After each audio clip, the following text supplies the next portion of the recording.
You guys. Hi. Welcome to another episode of Glitter and Garbage. I am thrilled to be here, but also today is a little bit of a sad one. It is with mixed emotions. It's with mixed emotions that I'm here with Daniel Webb. No, I'm confident about that. That is a great feeling, yeah. That's a great feeling. But I had actually another guest lined up for today. I rearranged things. Oh, really? Because this was an emergency. It is. One of our queens. Truly. An Aries Queen. Which I just found out that. A 90210 Queen. Mm-hmm. Shannen Doherty, the Queen. Let's be real. Shannen Doherty passed away last week. I was really sad. Yeah. You know? Unexpected. Well, it was... She had cancer. It was in the news, but I'm always like thinking that because it had been like whatever. It had been a long story. Yes, it has been a long story. So then I was like, well, she'll get over it. Yeah, I thought, well, she did get over it. Exactly. And then it was two years after she, it was gone. Went into remission. I'm a doctor. I'm not. I fucked one, but I'm not.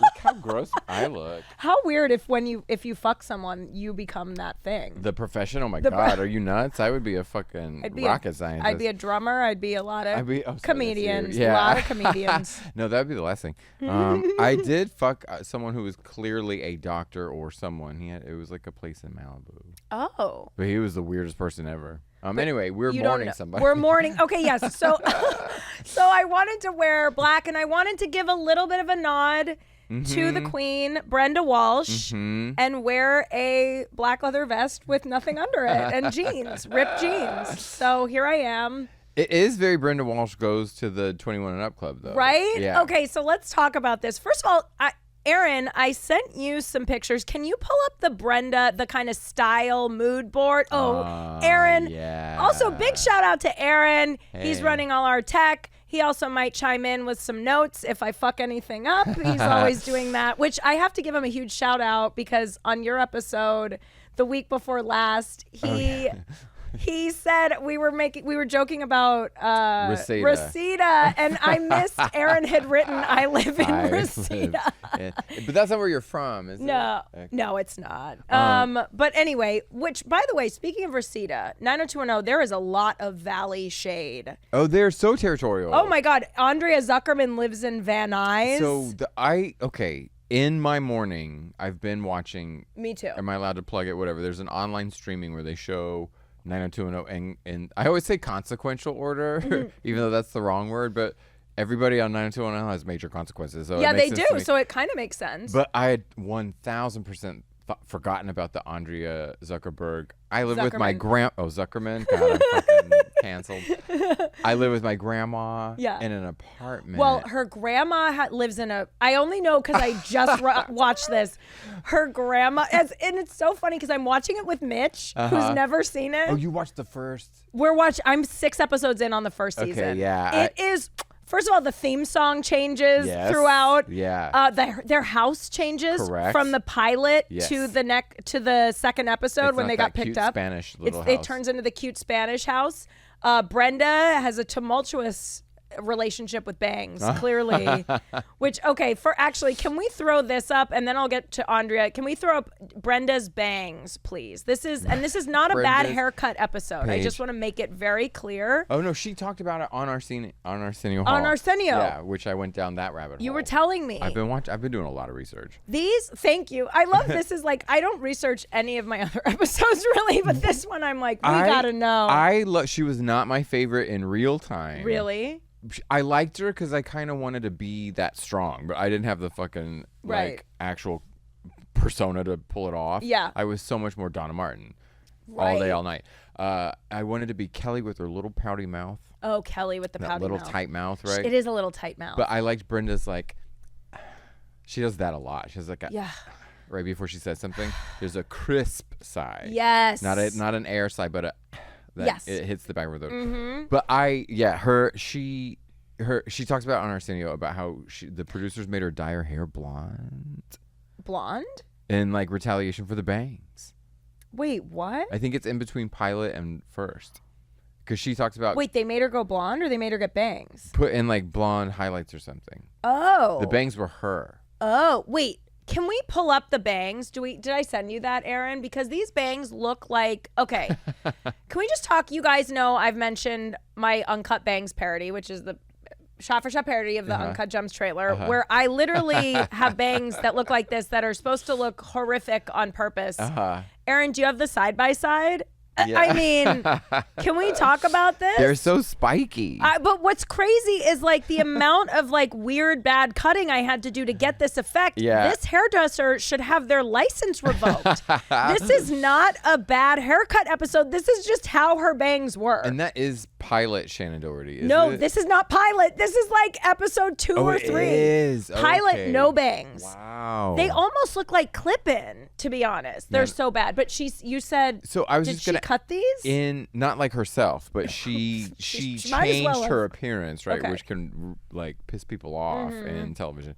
Okay, wait, but in like Shannen Doherty, 80 Shannen Doherty, like Girls Just Want to Have Fun, Heathers, does she have bangs or no? I don't think so. Yeah, okay. No. We're not just going to talk about her bangs, but it's a major part of why we love her. We are mourning, but like also we're objectifying. I love her, and I just am. I was like, oh man, what a tragedy already! A tragedy on top of a tragedy. So I haven't been able to find it in its entirety, and they should just put it out. But her SNL episode way back in the day was hilarious. It was so good. But her monologue, I think we talked about it. We've talked about it, yeah. Her monologue where she does a parody of her wedding because she has such a reputation for being like bad girl, bad to work with or whatever, is one of the funniest fucking things ever. Like she did not take herself seriously, which I she was so cool.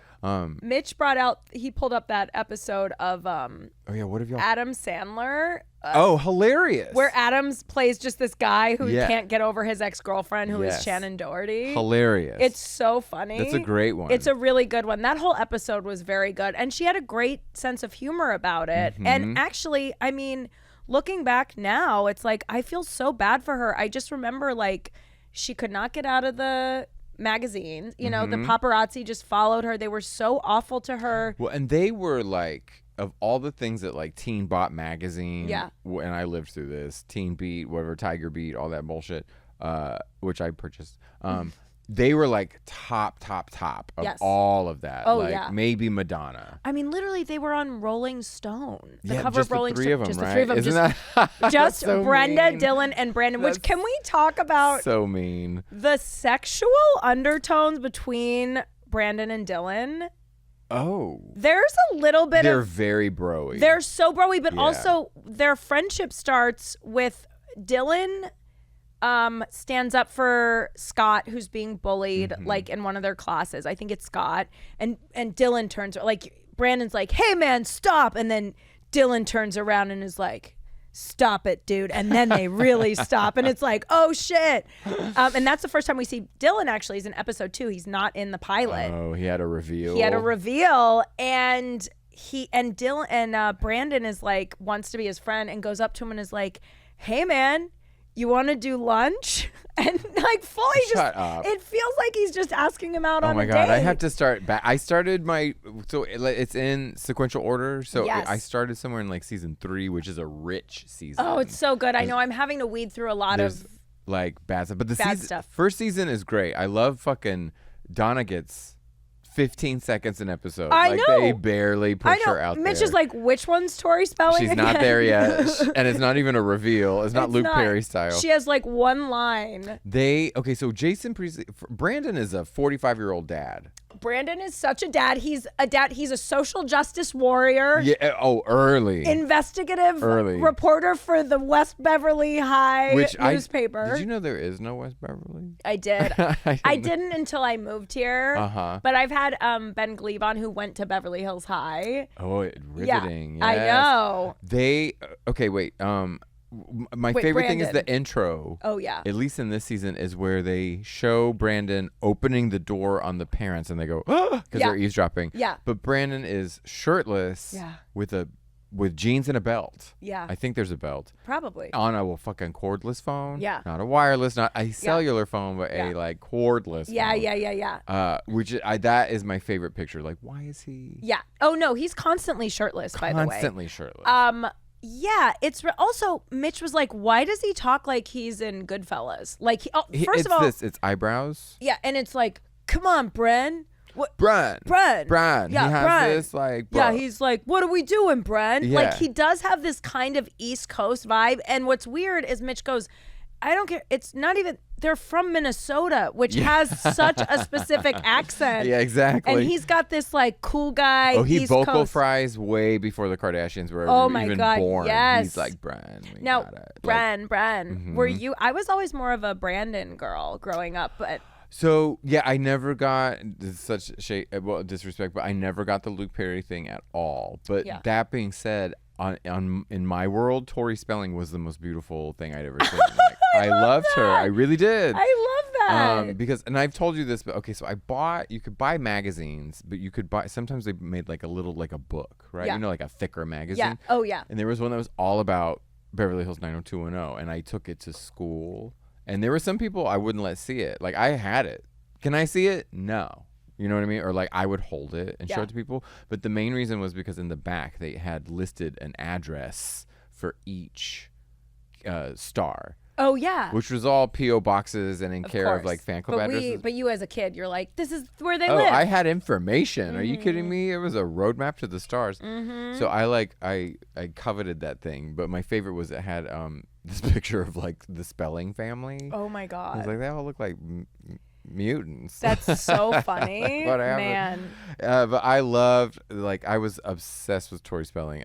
But so she was the one that did it for me. So for me, first it was Brenda because she had brown hair, so I related. Obviously, what more could there be? I'm seen. Looking back now, though, like I had moved a lot. I liked theater, you know, which later she's like that. She goes to London.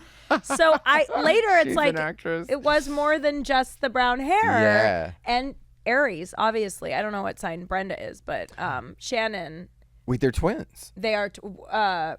Brenda and Brandon are twins. Yes, but I don't know what sign Brenda is. I just know what Shannen is. Gotcha, in Aries. Roger. But after she left, then I got on board with Donna. So I had both the Donna and Brenda Barbie dolls.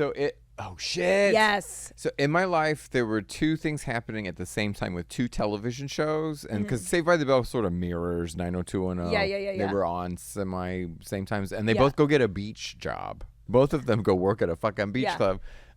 So in both cases, I like wanted to be like Zach Morris in a way that I just wanted to be like the cool, the whatever.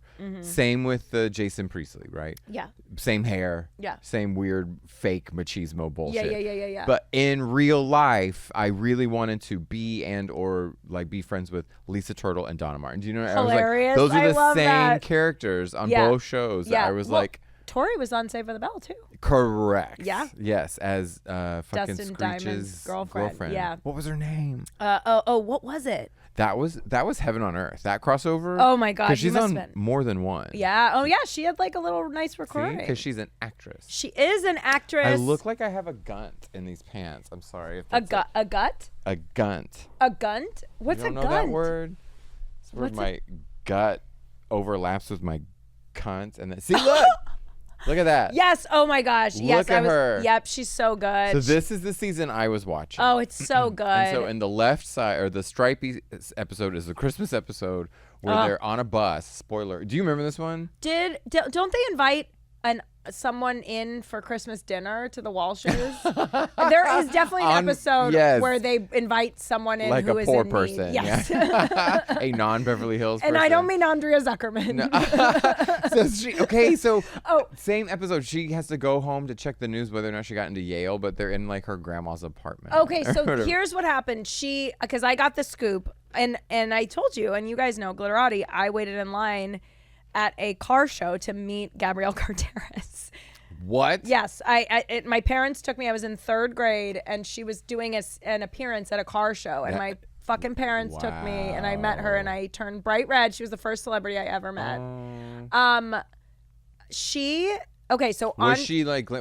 Zuckerman'd out? She had glasses and curly hair. Like I remember thinking like, oh, she's like she felt like more like a star than obviously Andrea's very like kind of bookwormy, mousy. But she looked the same, and it was just like, oh my god. I would have been like so thrilled as a child, and I didn't live in LA. We came to LA as tourists and just had like one day, and the whole time she played Violet. Yes, it was Violet on Saved by the Bell. Yes, I knew it was a flower. I knew it was a flower. Thank you, Aaron. But we did we had one day, so we just did the normal bullshit, right? Yeah. Like, and this was in 93, 94, something like that. Yeah. And the only thing I was looking for was like Tori Spelling or anybody from 90210. Hilarious. Or Angelica Houston. All the queens. Right, that was it. Yeah. But your vision board gave me a huge flashback, or your mood board gave me like a huge flashback. Yeah. Because you nailed it with the belt and the high waist like that. Oh yeah, we flashed it for like 2 seconds. Can we bring the Brenda style board back up? I mean, right? Yeah, it's top left for me. Yes, all black. Oh, I love with the phone, the cordless phone that Brandon was on. I'm telling you, look how big that is. But look for me, I love the bottom left with the hair up and the vest. Yeah, it's so good. She's going to rehearsal. Yeah, she is. That's very like we're supposed to be off book today. Yes, exactly. That's supposed to be off book. Exactly. Thank you, Aaron. So Andrea. Yeah. Oh, I'm sorry. Because I couldn't quite remember. Brandon basically. I think Andrea gets mad at him because there's this weird sexual tension. Mitch is like, do they end up dating? And I'm like, no, but you would think they did. Because Andrea's just like, and I love every episode, like just a new bad person. Like every guest star is bad, is like and has to learn something from one of the kids, you know? But Brandon and Andrea was a little stoned. Like they have a little bit of a fight. I can't remember what the fight's about, but Brandon follows Andrea home because she's like, I don't want to talk about this. He follows her home, which is creepy. Yeah, it's very creepy. But he follows her to the bus, follows the bus home. The bus stops and it's like Van Nuys. Which oh yeah, now it's all coming back. Then she gets out and goes, and it's like a house. It's not like a shitty. Right. It's like a normal house, but it's still a house in Los Angeles. Valley. Yeah, but it is the valley. And she's like, Brandon, how could you do this? She's like, I want to get the best education that I can, and she's like, my grandmother. And it's so funny hearing the writers just fully like explain. Oh, the writing is so bad. Oh my god, some of the acting is not good either. Oh well, no, yeah, but like some of the lines, there's an episode where Kelly and Brenda get set up by the mom to go on a date, and they're these dweebs. Who's the guy who plays Dr. Evil's son? Seth. Oh, Seth Green is on it as a video like arcade playing fucking nerd. That makes sense. But the lines that they're saying back and forth, like some of them are like so canceled. Yeah. Or whatever. But the writing is just it's very amateur. The writing. No, it is very amateur. Not even canceled. And I guess I shouldn't blame it on the acting because the writing is the material is not great. You know what I mean? But it's so funny, and then because Andrea, it's like, Brandon, I have to live here. I live here in Van Nuys, but my grandmother has an affordable low rent apartment in Beverly Hills, so I use that as it's like, okay, writers, we get it. Yeah. You know, it's like she can't afford it.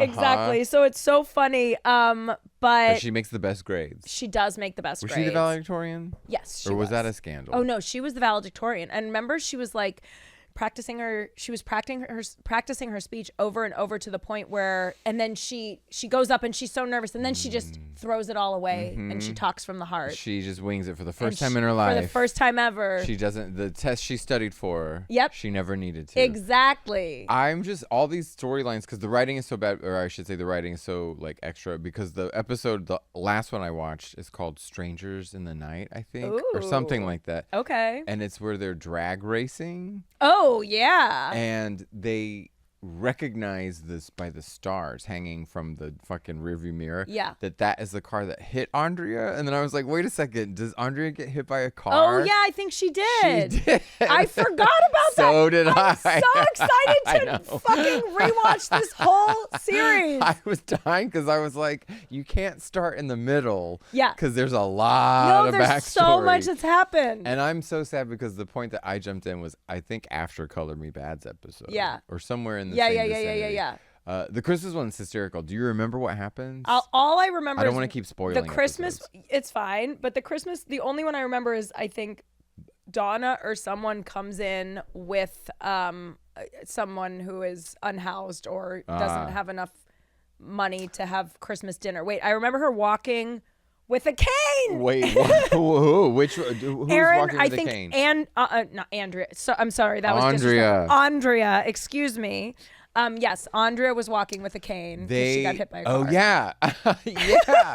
But wasn't she also? She did the Aunt Jackie thing where I think she was pregnant in some of the seasons. Oh yeah, because she has a kid with that guy, her, right? Like late 20s. Yes. Yes. Oh yeah. Oh, the same season I'm watching is where she loses her virginity. Oh, a lot of virginity college, losing. yeah. I just saw Brandon lose his virginity. To who? To his long distance open relationship girlfriend who came to visit. How modern. Yeah, it was very modern. But then he's all bummed and like finds out that she ran away from home, and he finds out that she didn't lose her virginity to him. She lied. Yeah, she lied. Women are the worst. And she hits on Dylan, and it causes a fight. You would too. If you too. bagged that one, move on to the next. Exactly. We're all climbing that ladder. Are you killing me? Because like, who has the money? Dylan. Who has the Porsche? Dylan also, do you remember? Because, I always remembered like, Dylan has that sick house that he lives in by himself.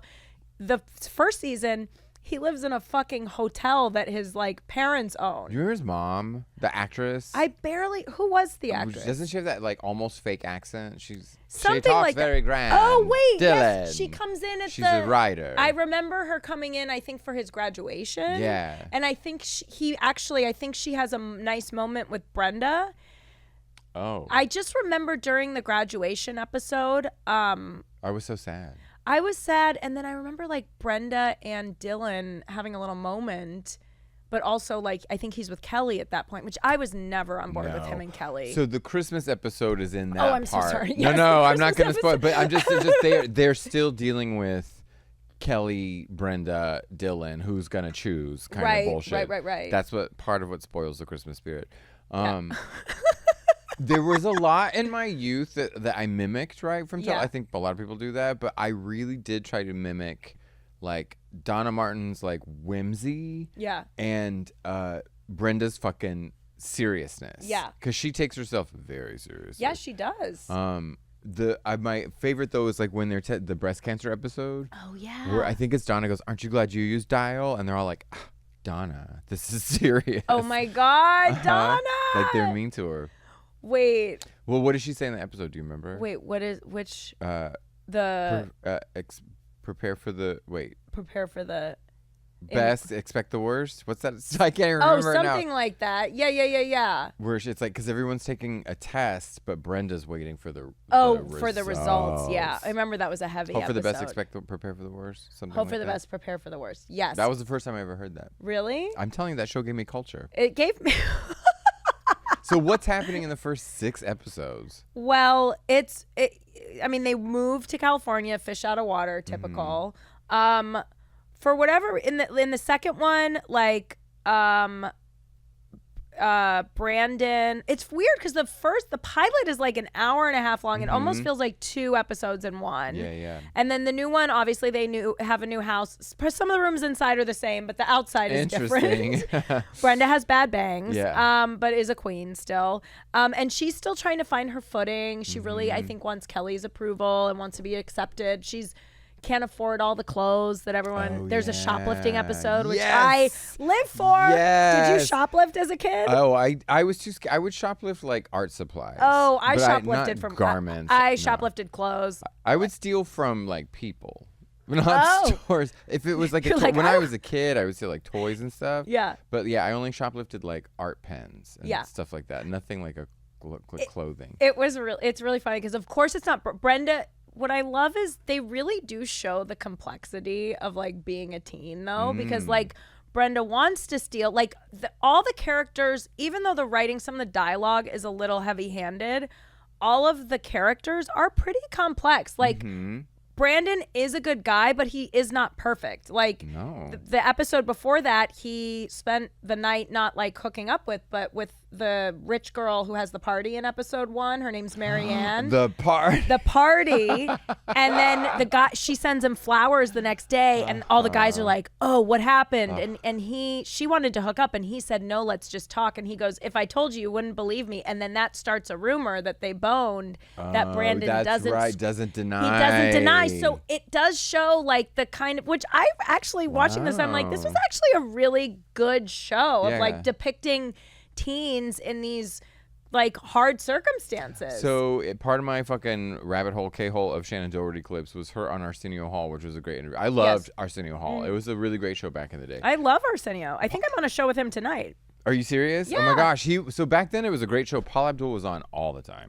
In fact, Margaret Cho I tour with, she was like, she's met everybody, but I was like, she never met Paula Abdul, but she's like, I met Emilio Estevez once. And I go, was it at the Arsenio Hall show? She was like, because nobody knew that they were married or whatever. Oh. But Arsenio was this huge focal point. It was a great show. Anyway, on it, at the end, he asks her like something about the show, and she's like, I want them to take us more seriously. I want to do more real stories about like, and she talks about kids losing their virginity and they're like 15-year-olds statistically speaking or sexually active. Yeah. I want to talk about that. Yeah. Like she really, and she takes herself very seriously. Oh, as a Brenda Walsh. Yeah, she's...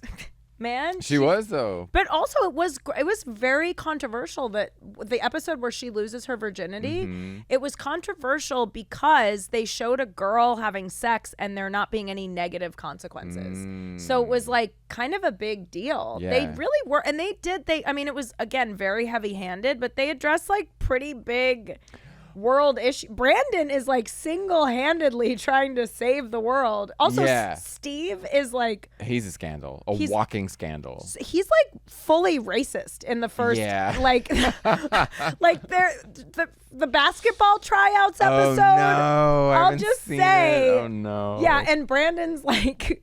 Brandon's like, again, they do try to tackle like races, and it was when I was watching, it's the Christmas episode, sorry to keep dragging it back, there's a point where they're all walking down the hall. I'm like, wow, they are all super white. Like they didn't even try. The principal is black. But that's it. But otherwise, okay, so back then she was super, everyone kind of had this moment where we looked back on what we did to like Paris and Lindsay and Brittany and like the David Letterman clips and you know all that kind of online assault or just televised assault. But Shannen Doherty really got dogged. And people just straight up called her a bitch or bitchy. Difficult. All those words.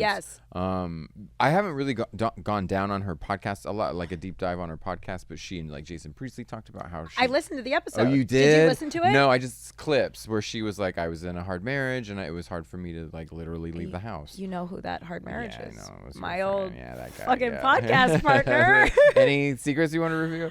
I mean, I think he's all good now, but I'll just say Well, who gets married in their fucking 20s? That's got to be hard. Yeah, totally. You're both fucking children. And not also, fucking children, but you're both young. Yeah, people. they're young and very successful and very good looking. What do they say on the episode?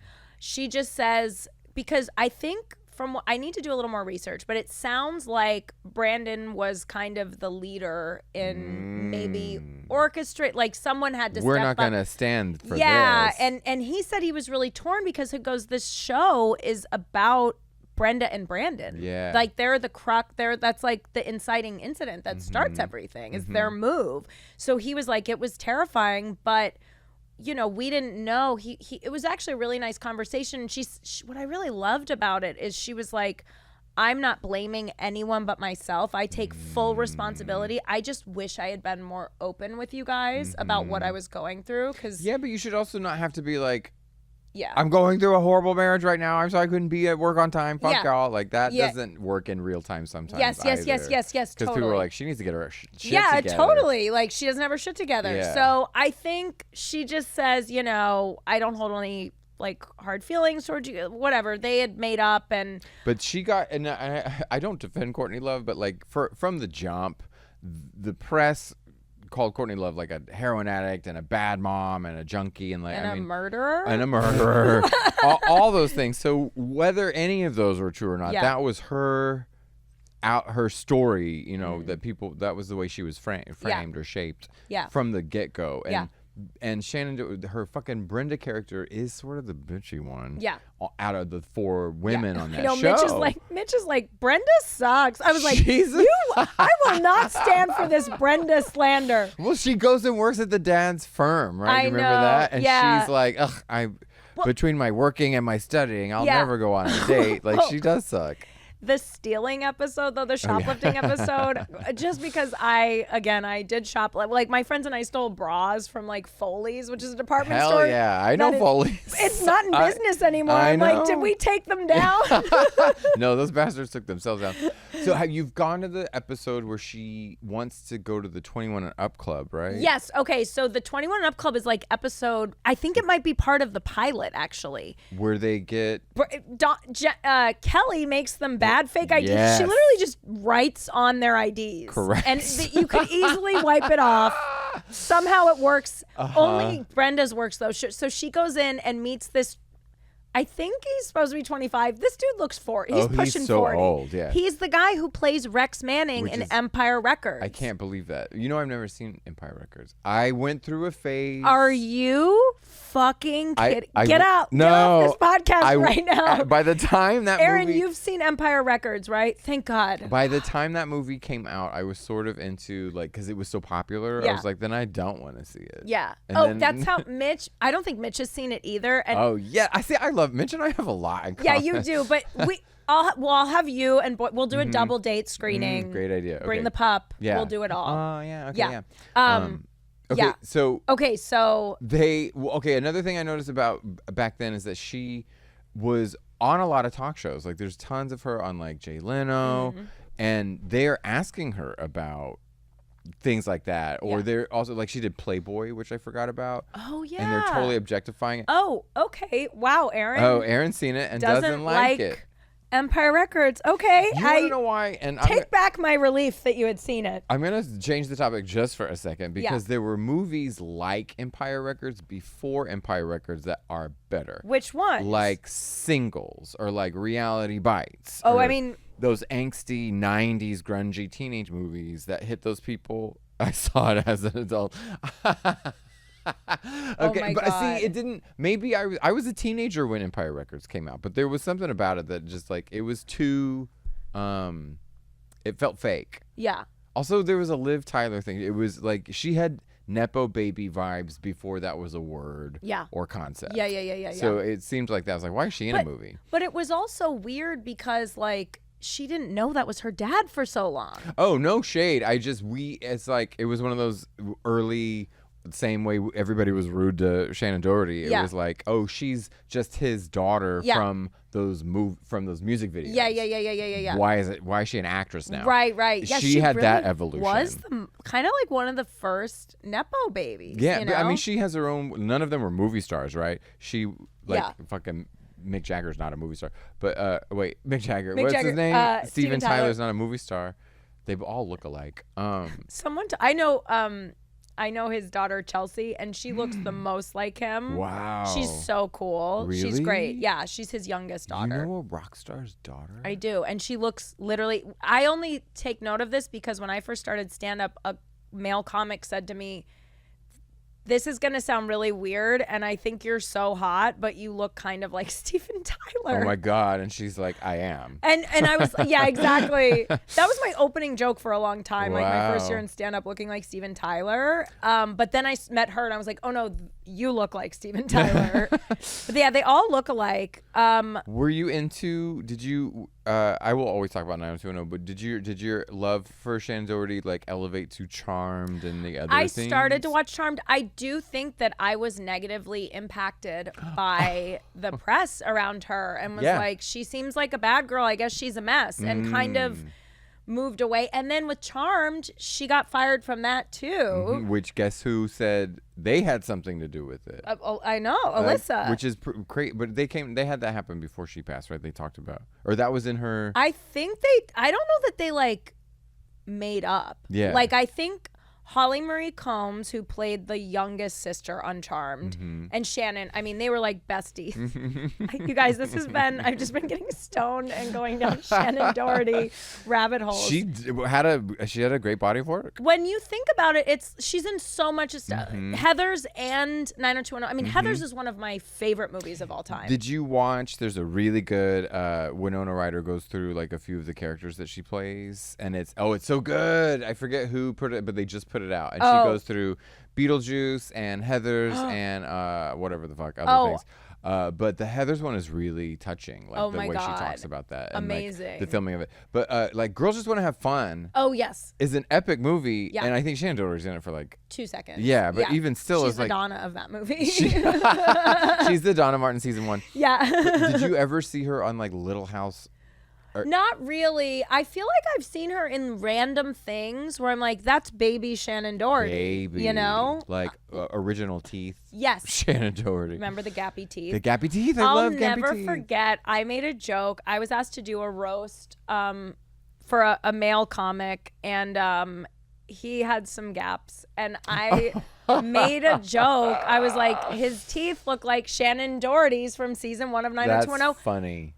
It just wasn't the crowd. It wasn't like a girl gay crowd. It was like bros, and no one got it. Okay. Literally no one got it, but I know the right crowd, it would have hit so hard. So I had a joke, and it was early in my stand-up when I was I don't know why I thought this was funny, but because in real life it actually was super funny. Yeah. So a family member died. It was sad. He was a we set up death. We're like, we love it. He was a teenager that died. It was very sad. Okay. But whatever. He had a funeral. And have you ever been to did anyone did you ever go to a funeral when you were like a teenager funeral when you were a teenager? High drama. No, I went to like the funeral of a friend's mom, but I never went to a funeral of another teenager. Okay, so even I've gone as an adult to a teenager's funeral, and it's also still, you can sense the drama, right? Because a lot of kids have never been through this. Yeah. So, but they're also fucking exhibitionist as fuck everybody grieves in a different way. Yeah. I was like that when I was a teenager because fucking everybody died. Yeah. But okay, so my poor relative passed away. He died, and he had a girlfriend, which is great. Which my number one joke is I was like, she spoke at the funeral, right? And I saw it in the program, and when I saw that, I was like, he's dead and still has a girlfriend, and I'm fucking single and alive. Fuck this. Okay, so she, like, again, probably never been to a funeral in her life, and her boyfriend died. So she got up, and when I say she was wearing this, what? She was wearing, it was like a leather, but it was like a tube top. It was like, it didn't have. She was wearing Skims. Holy shit. It was, and she was 16, right? Like, and it was like, all of it was like she'd never been to church before. Right. All of it. And in my mind, in that moment, I was like, it looks like when Brenda Walsh went to the 21 and Up Club and dressed up extra slutty so she would look older. Yes. And she got that guy to trick her into taking her home with him. So I whipped that into an actual joke, believe it or not, and it never worked. Yeah, right? It's 90210 is like such a specific demographic. Honestly, the reason I thought that joke didn't work is because it happened too early in this. It's like a season 3 Oh, that's so funny. thing. I was like, well, no one was watching. Well, and also the teeth thing too. It turned viewers away. Yes. But I love her, and I'm saying this as like. Oh, I have the worst teeth. I had a gap that looked like I was missing it. I had braces in 3rd grade. I had braces for 6.5 years. And all my teeth went back to the way they were. Really? Yeah. I still wear my retainers. So I have the worst teeth in the world, but I kind of like it. Now everyone looks fucking AI. Yeah, no. You can tell I'm from the last century. I couldn't remember what the century. 20s? 21st century. The 20s? When are we going to start calling it the 20s? Yeah, that's true. When do we get to start doing that? We should just start it now. Yeah, so far the 20s suck. The 20s. Oh, wait. Yeah, so far. So far the 20s Wait, I do want to go back to Brenda going to the 21 and Over Club, because this is where. It's an excellent episode. It is so good, but this is where Mitch's dislike for Brenda kind of starts, because she's going in here. She sets herself up for it. I know. Mitch goes. So she goes on multiple dates with this guy. She puts herself in an adult situation. Yes, she does. Manipulatively. Yes. And Mitch is like, what the fuck, this poor guy? And then they're at dinner.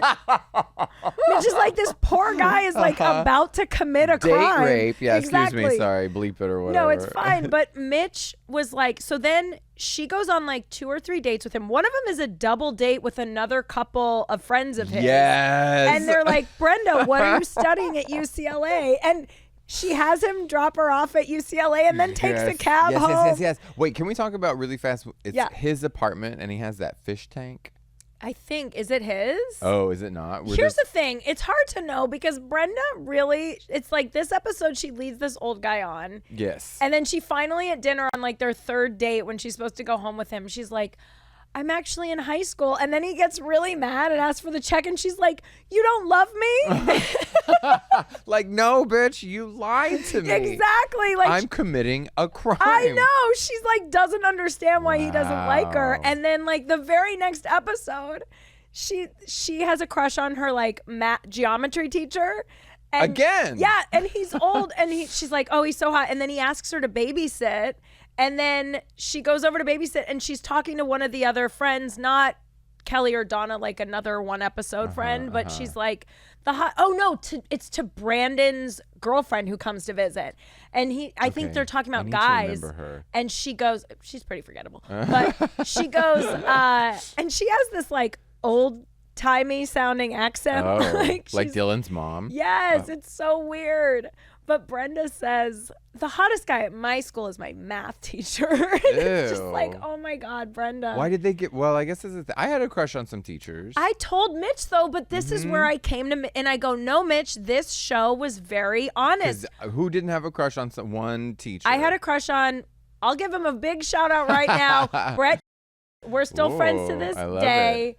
He was a coach? He's gay. I know. I found out in high school and was heartbroken. I was like, I could never have him. Wow. He's 6'7". He's or 6'6". He and I are still such good friends. What did he teach?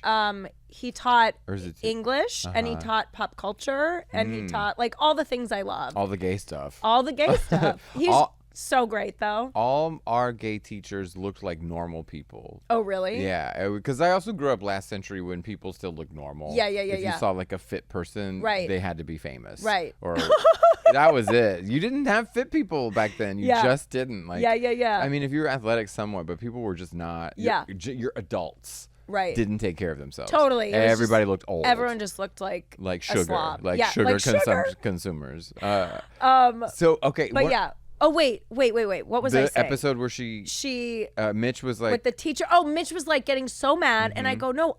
He's like, why is she lying? I go, do you know how many people I my friends and I lied to guys and said that we were older than we were. Went to bars. Yeah. Here's the thing. I didn't even need an ID because I went to a gay bar. Not to. They would just let me in. Yeah. My friend had a fake ID. Yeah. So we would go through the folder of, I lost mine, but I look, 12. Yeah. And then get guys to buy my ass drinks. Yeah. Right? Totally. Maybe they, whatever, but they didn't know. Yeah. They should not have assumed that I was underage. Yeah. No. Oh, we fully lied. Yeah. I put myself in all those situations. Yeah. Oh no. And I think about it. I was like, oh yeah, I like hooked up with the DU lacrosse player, like who thought I think I was 16 and he was probably like 21 or 22. Totally. But there was one, like I had a coach that was also a history teacher. Yeah. And he was so hot. And he wore those coach shorts. Oh, not the coach shorts. They're those flat front, like polyester, like blue slacks. Oh my God. And he was really like this like butch, like bulldogish kind of guy. So it was just a lot of testosterone. Yeah. So for me, and even still, you don't know you're gay sometimes. You know what I mean? Yeah. When all that's happening, you're like, I just love history. I haven't had a male teacher. Maybe that's why my grades are so good. And it's like, no, but you're fucking gay. History's amazing. Tell me more about recession during World War I. Yes. Oh my God, Daddy. He also his grandmother was a switchboard operator, which I always wanted to be. The old school, like connecting you to line one, like that bitch. Do they still have those? No. I'm so dumb. Like, how does that's from the technology 20s? work? That shit is from the 20s. I'm a fucking idiot. That's why these 20s suck. Yeah, exactly. They had all the fun in the other 20s. I did go down. So I didn't know that Shannen Doherty was an Aries. Yes. Which I'm sure you've told me 100 times, and I have like zero memory. But she's on this episode of David Letterman. She's a guest. Yeah. In like 2008. And she's so charming. It's adorable. Yeah. Her in general. Yeah. But she has the same birthday as David Letterman. April 12th.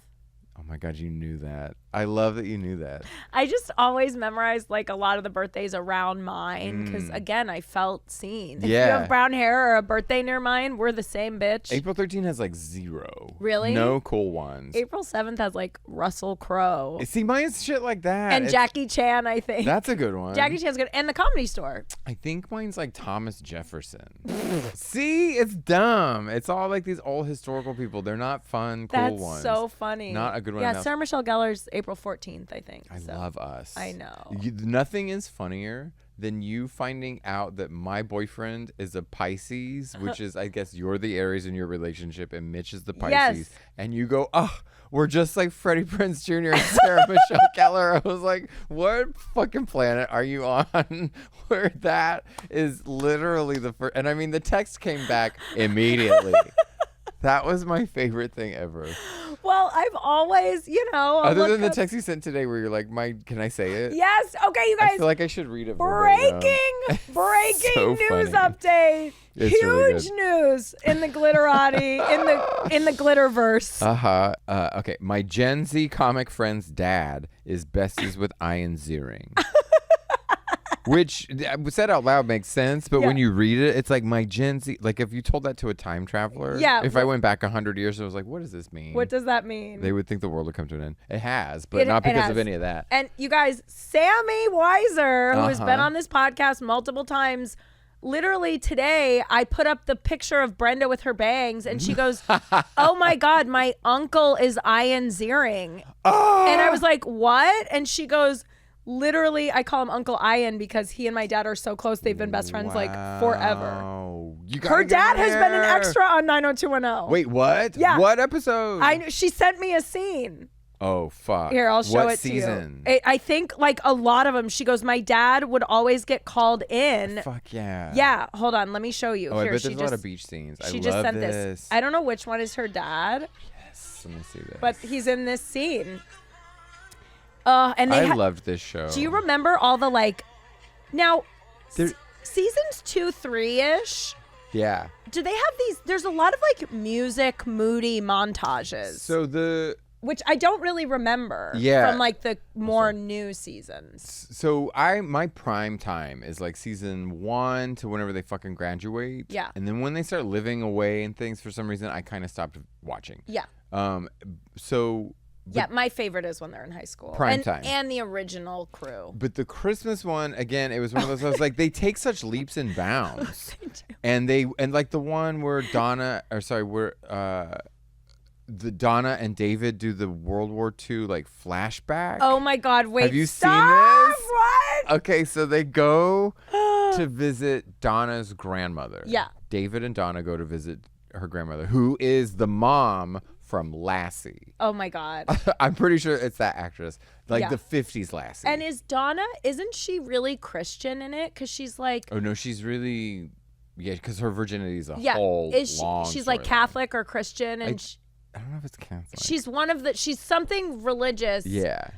She does that. Yeah, that's could be Catholic or Christian. Yeah. But I just remembered she was really concerned about losing her virginity and saying a prayer down on her knees. It was her virginity in particular was a long storyline. Yes, everyone's virginity is Well, Brenda knocked hers out, and they're like, "Who's next?" Kelly had already lost hers. Kelly and Dylan, the kids. No, it was Kelly and Steve. No, but they've all lost their virginity already. Is what I'm saying. All the Beverly Hills kids, they were sluts from the jump. When they came back for the reunion stuff, were Kelly and Steve married or no?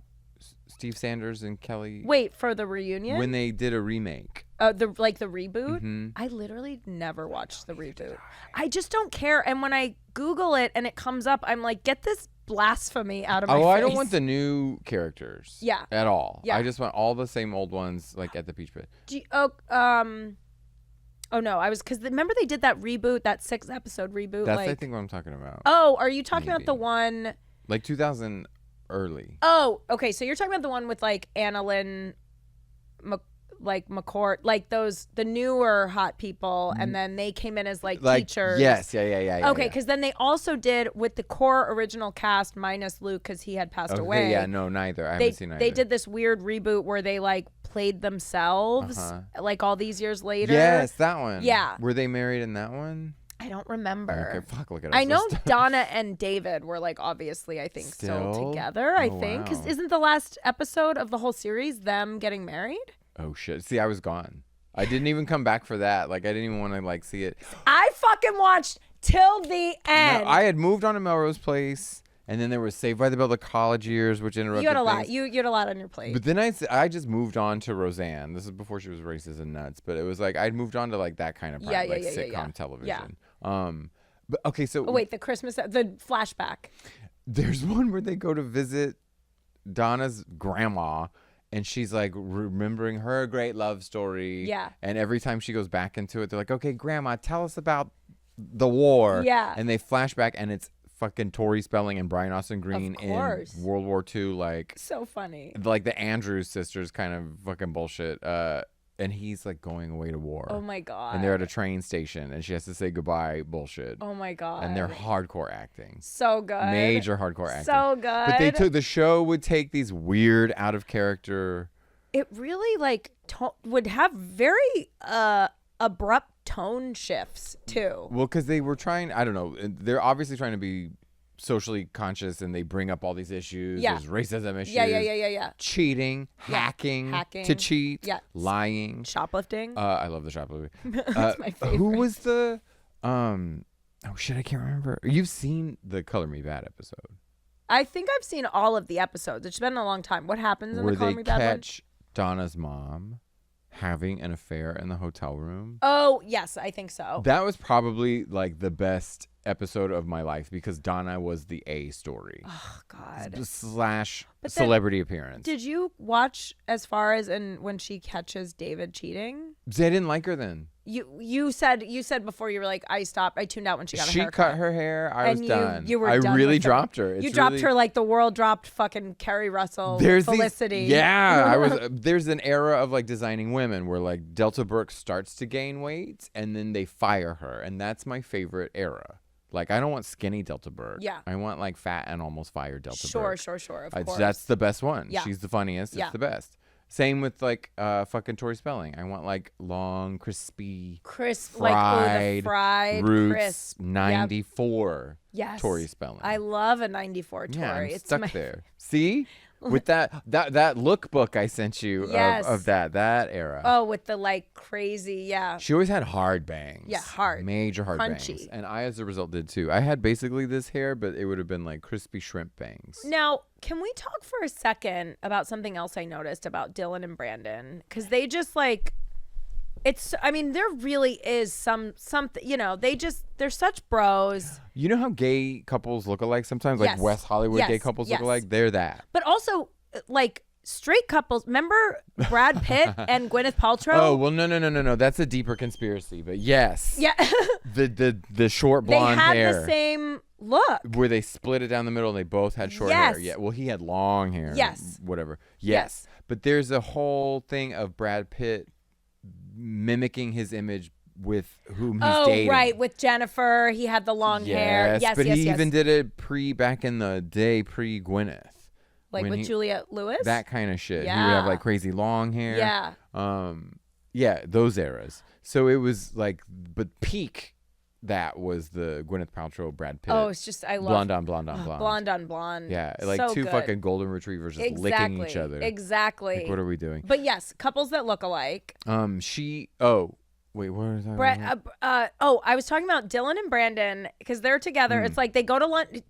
Brandon asks him to lunch, and Dylan's like, okay, and then they become best friends after lunch. That's all it takes. And what I love is Dylan and Brandon like don't use car doors or rails. They're constantly jumping into the car. Jumping over rails. They don't use stairs. No. He just jumps over the balcony. I fucking forgot about that. And they're so cool. I was watching, and it happens so much that I'm like, I've literally never seen a human being do this in real life. Ever. If you did, you would think they were acting. Yeah, like, you would. What is happening? Yeah, exactly. And also like the athleticism to get your legs up that high. Well, he's short. Oh, he is short. Oh my God, that's the other thing in the basketball episode where we see you know, the overtly racist undertones of Steve's character. Brandon keeps being like, I'm going to try out for the basketball team. And everyone's like, aren't you a little short? He gets height shamed through the whole episode. They short shame him. Man, these kids are like, they have to, their visibility for every community that they're in, it's just coming at them left and right. Like, they have to stand up for every aspect of themselves. They really do. Brandon specifically, the difference in Brandon and Dylan's appearance was something that I was really attracted to. Yeah. In that I wanted, like, Brandon always has a watch and it's tight. It's like, it's always kind of right here, right? Yeah.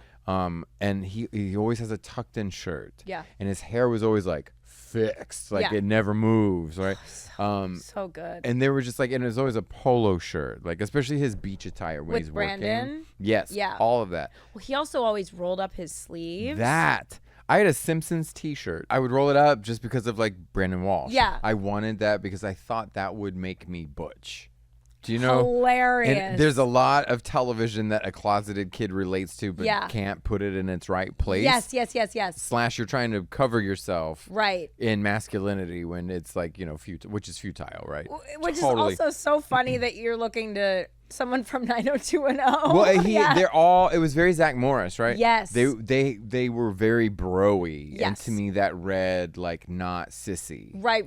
My name's Daniel, they'd call me Danielle. So it's like you had to push them back into the Daniel territory. Right. Where they wouldn't make the mistake. So, I mean, that's so funny that like that is the epitome of broy and masculinity. But it wasn't Steve Sanders, and it certainly wasn't David Silver. Yeah, no, David was like, Mitch goes, does David turn into like a Justin Timberlake type? And I'm like, that's actually so accurate. He 100% does. Yes. He totally did. But also he has a song, right? Yeah, he has a song and he's a DJ, and also he starts out as a freshman and they're juniors, and then somehow he's able to graduate with them. I'm excited to And I just remember they made one line in the graduation episode where he's like, oh guys, I'm so slammed because I'm trying to graduate with you, and it's like, you're skipping 2 years, like, what? I'm excited to see how that all comes because together. He wanted to go to college with Donna. I think so. I think he wanted to go to college with all his friends. These are his friends. His dad and Kelly's mom get together, right? Yes, Mel Silver and Kelly's mom get together. Mel Silver, the oral surgeon. Oh, I always wanted Kelly's house. That seems so LA. And they had the cool paintings. Yes. Remember the like pop art kind of paintings? All of it. Is there not a neon light or something in the entryway? There's something. It's very like there's 90s, like a glass, cool. Yes. Frosted glass. It's so 90s. Yeah, there's a rail. Yes, it's so good. I totally felt the same way. That was also part of it. Was there was the fashion of it, that's what malls looked like. Yeah. Was very LA. Yes. Early 90s, like public culture was that look. Yeah. And which didn't age well at all. No, not at all. I know it's not an 80s movie, or not a 90s movie, but like Earth Girls Are Easy. Oh, I love Earth Girls Are Easy. You know how pop everything in that is, right? Yes. That's sort of a 90s thing, but there was 90210 made it real. I had, you know how Dylan has the round sunglasses? Yes. Like that's what I like the little round ones? Yes. So I went out to Gadzooks, R.I.P., and got it. Do you know what Gadzooks was? Yes, I know Gadzooks. Okay, yes. So I went to Gadzooks and begged my parents for like $9.99 so I could buy. Oh my God, so you could be like a little Dylan. Yeah. Dylan, here's the thing. Like, he was so cool. The first 2 episodes, he wears overalls with one strap undone. No. And sometimes he has a jacket over it. It's so Dylan. In public at school. Like the first scene, he has overalls with one strap undone. He's crisscross. What the fuck? Basically, Aaron, is there any way you can find, if you happen to find just Dylan in overalls? Because I was like, what? Because his style evolves to more. He is boring. He is a little boring. Yeah. His house is sick though. Yeah. But Mitch goes, oh, he's just fully doing a James Dean impersonation. Like no exclusively. Disrespect. Yeah, no disrespect. I live for Luke Perry, but the car, the sideburns, the hair, the Brad. They both do that. He vocal fries more than Jason Priestley. He's so vocal. There's a lot of like entrance. I can't take it. Yeah, he never did it for me. He didn't do it for me either, but then it's interesting because now that I'm older, I'm like, oh, I get it. So, the one thing I lived for was his drama, like his dad getting blown up. Yeah. I didn't want my parents to be blown up, but I wanted an excuse to be like, ah! Like in the street. Like I wanted an emergency that I could have so that people could feel sorry for me. Yeah. Well, do you know what happens to his dad? Because you didn't watch after, did you? He's still alive. He comes back. Oh, fuck that show. No. His dad comes back. Because wait, does Carrie Russell die? No, his wife that he gets married to. Oh, here we go. Sorry, guys. Breaking to show this picture. What is that look? No. Okay, you guys. Sorry, we just got this pic in. Thank you, Aaron. Dylan is wearing this is at the hotel he lives in. So, and Dylan, he tricks Brandon into thinking. Brandon thinks they're breaking in, and so Brandon's leaving now, and he's like, "Man, I'm not into breaking and entering." And Dylan's like, "Come on, man!" And then the bellhop walks by and knows him, and it's clear that hello, Mr. McKay. Yeah, exactly. Yeah. It's that. Good thing. evening. But these overalls, because that is not his style. His style evolves into a more like James. They're like, let's just make him James Dean. Yeah. You know. But why is he a house painter? I have no idea. But also with the jacket, he's got this weird dark brown jacket over the. It's very strange. The jacket is fashion. I'm into the jacket. I like the jacket. Yeah. And I almost would be okay with it's weird together. Mm-hmm. And also he is just so not an overalls person. Never. Well, no one in Beverly Hills is. Are you kidding? Yeah, this is that's why I say he's so. This looks like he raided Brenda's Minnesota. Are we also? Oh fuck! My gun is back. I'm forgetting that. I'm forgetting that. How old they were? Fucking 30 when they played all this shit, right? Yeah. How old were they? Gabrielle was 29. I know. That's wild. Yeah, I think Jason Priestley was 21. Mm-hmm. I think the girls were on the younger side other than Gabrielle. And then I think Luke was in his I think everyone else was in their 20s. Okay, yeah, all playing teenagers. Juniors. Yeah, exactly. Oh, and they're juniors, and then but somehow David, because David's voice changes, so David might actually be the age of a freshman. He's 2 years younger than. Okay, when did they get to the episode where his David's friend kills himself? Oh, he doesn't. Oh, well, it's not. It's an accidental death. Sorry. I think it's in season 1 or 2. I can't remember, but yeah, Scott. They were really trying to work him in as a character. They keep trying to coax him in. I love, and finally they were just like, let's get rid of him. Let's cut him loose. Not just he moved. It's a great episode. What? Okay. Brian Austin Green is really good in that episode. Oh, acting? It's devastating. Were they ever Emmy nominated? I should have done more research on that. No, they weren't. You Come laugh. on. You scowl. Okay, so back then, what I wanted that the drama of a relationship. I really envied. Because my life was so boring. I wanted something to go on. Right. But I didn't realize how fucked up it is that Kelly and Brenda fully get into a fight over a boy. Yeah. And tell him, you have to choose. Yeah. And then they sit there and wait for him. Yeah. And then whichever one he chooses is just going to be happy about it. Yeah. How fucked up is that? It's fucked up. But also, why would Brenda be like, who are you going to choose? They fucking cheated and had a relationship behind your back. Why do you still want this guy? They did a lot of that, you have to choose thing, though. The triangle. They did it with Kelly, Brendan, and Dylan. Remember? Brandon and Dylan. Remember? Wait, what? Years later, you may have already checked out. I feel like they were I didn't fully check out, but it was I didn't. When they had a new character, I was like, who are all these people? I think Brenda was gone at this point, but it was Kelly was in a love triangle between Dylan and Brandon, and they were fighting over her. And she goes, and they were like, you have to choose. And then at the end, she's like, I choose me. And it's one of those she doesn't end up with either. She doesn't say, so they had to rewrite. Yes, exactly. Okay, so one of my favorite 90210 things is that they had to replace.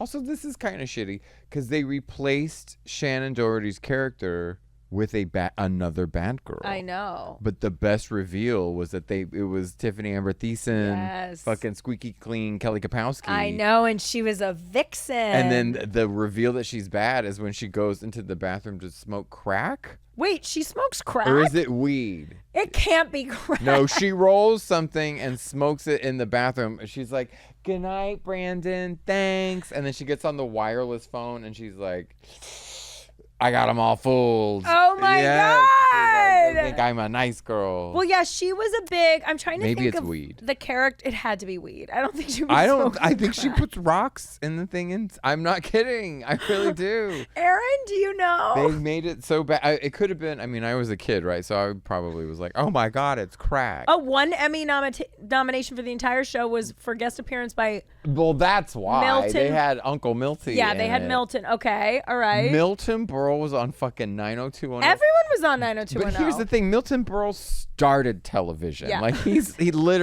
one of the first. So funny. People, they called him. Wait, what was it? Because the first lady of television. Everybody made a joke because it was Lucille Ball, but everybody would make a joke that the first lady of television was Milton Berle. Yeah. Because he used to dress like a woman. Yeah.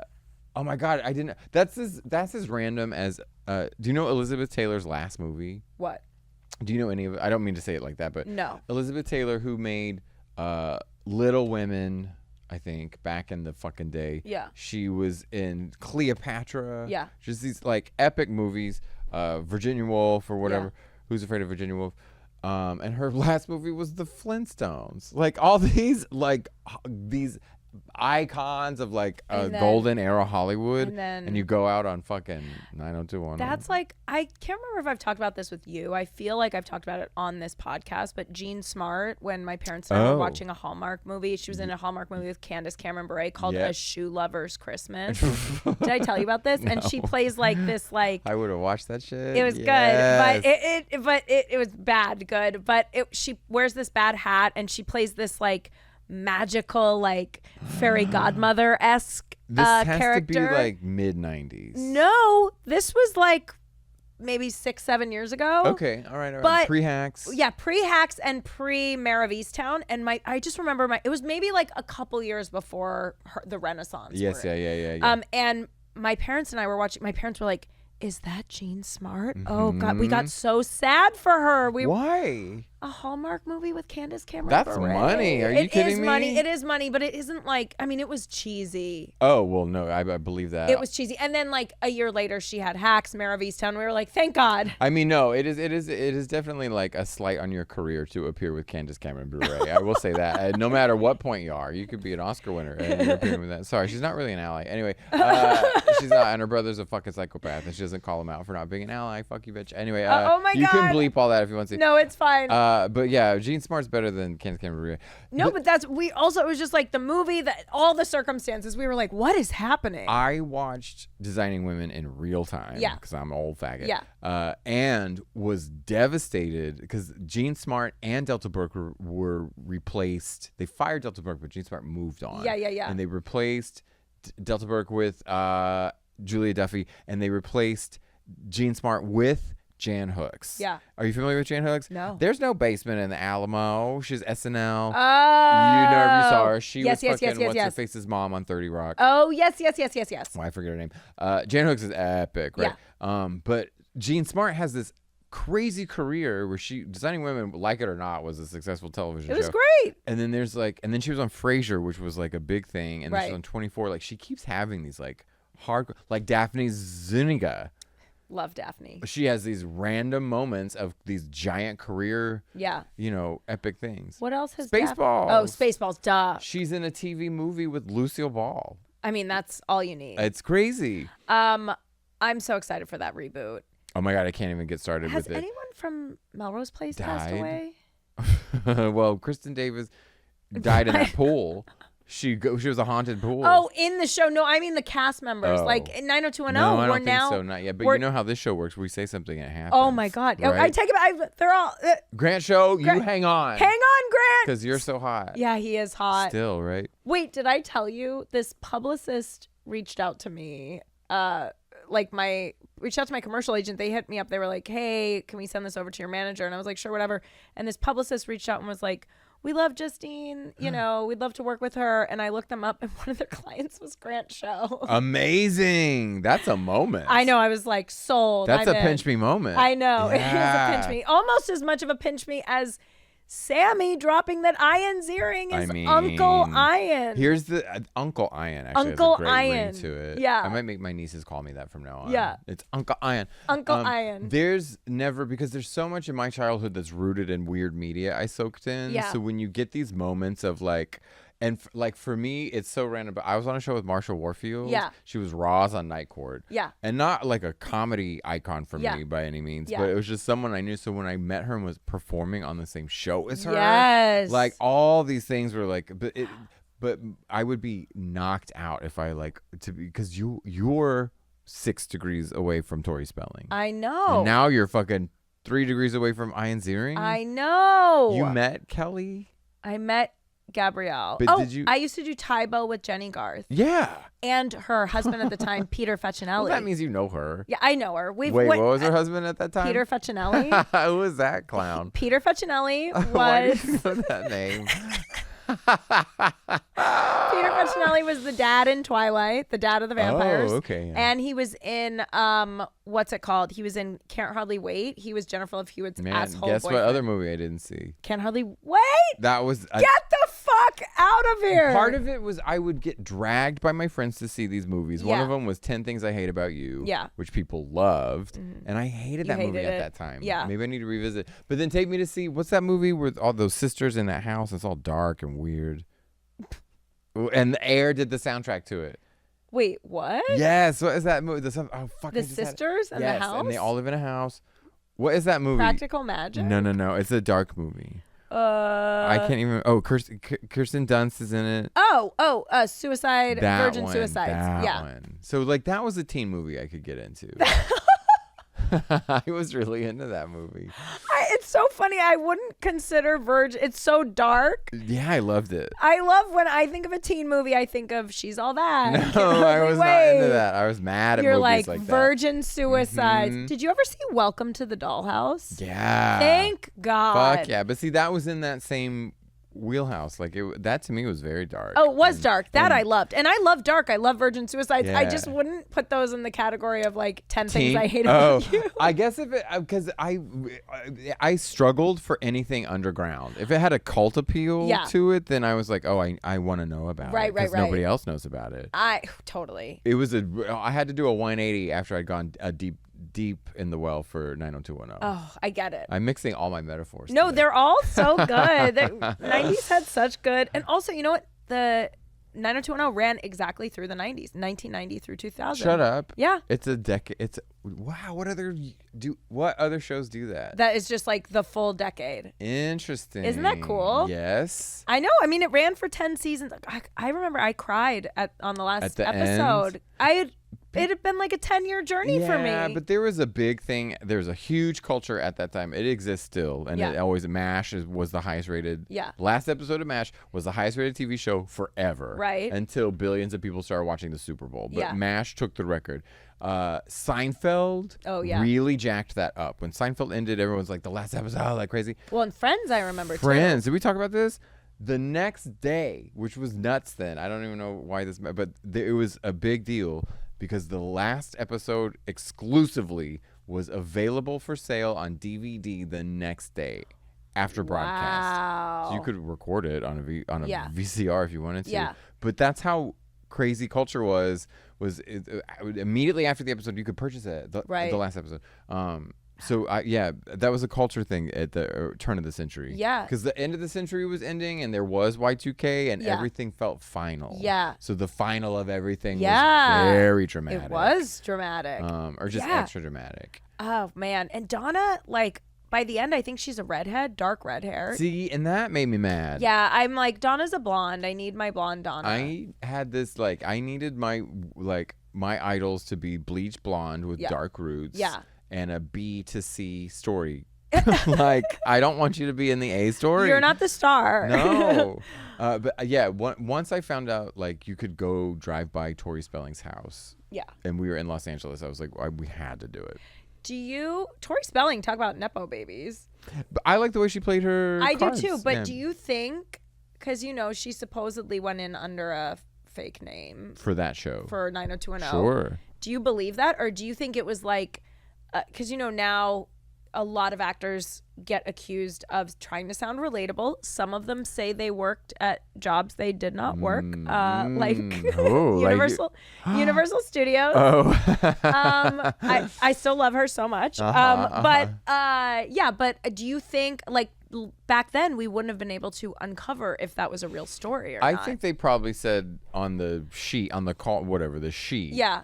The audition sheet, they're like, please welcome storytelling or whatever. Storytelling. But I'm like, wouldn't they all know? Oh, the second she walked in. She was in True Beverly Hills. Thank you. Yeah. Which, did you see the quote? Or wait, did you watch have you watched the Kardashians this week? No. Or last week? No, I'm so behind. I've been watching 90210. They're talking about whatever, Kris Jenner being a mom or something, and Kourtney relays a story about how she was the leader of their Girl Scouts troop, and instead of camping, they did go to a hotel in San Diego. Yes. And did sports on the beach. She goes, it was just like. Oh my God. True Beverly Hills. It's the best. I want to rewatch it really bad, but my boyfriend kind of doesn't, and I already made him watch Psycho.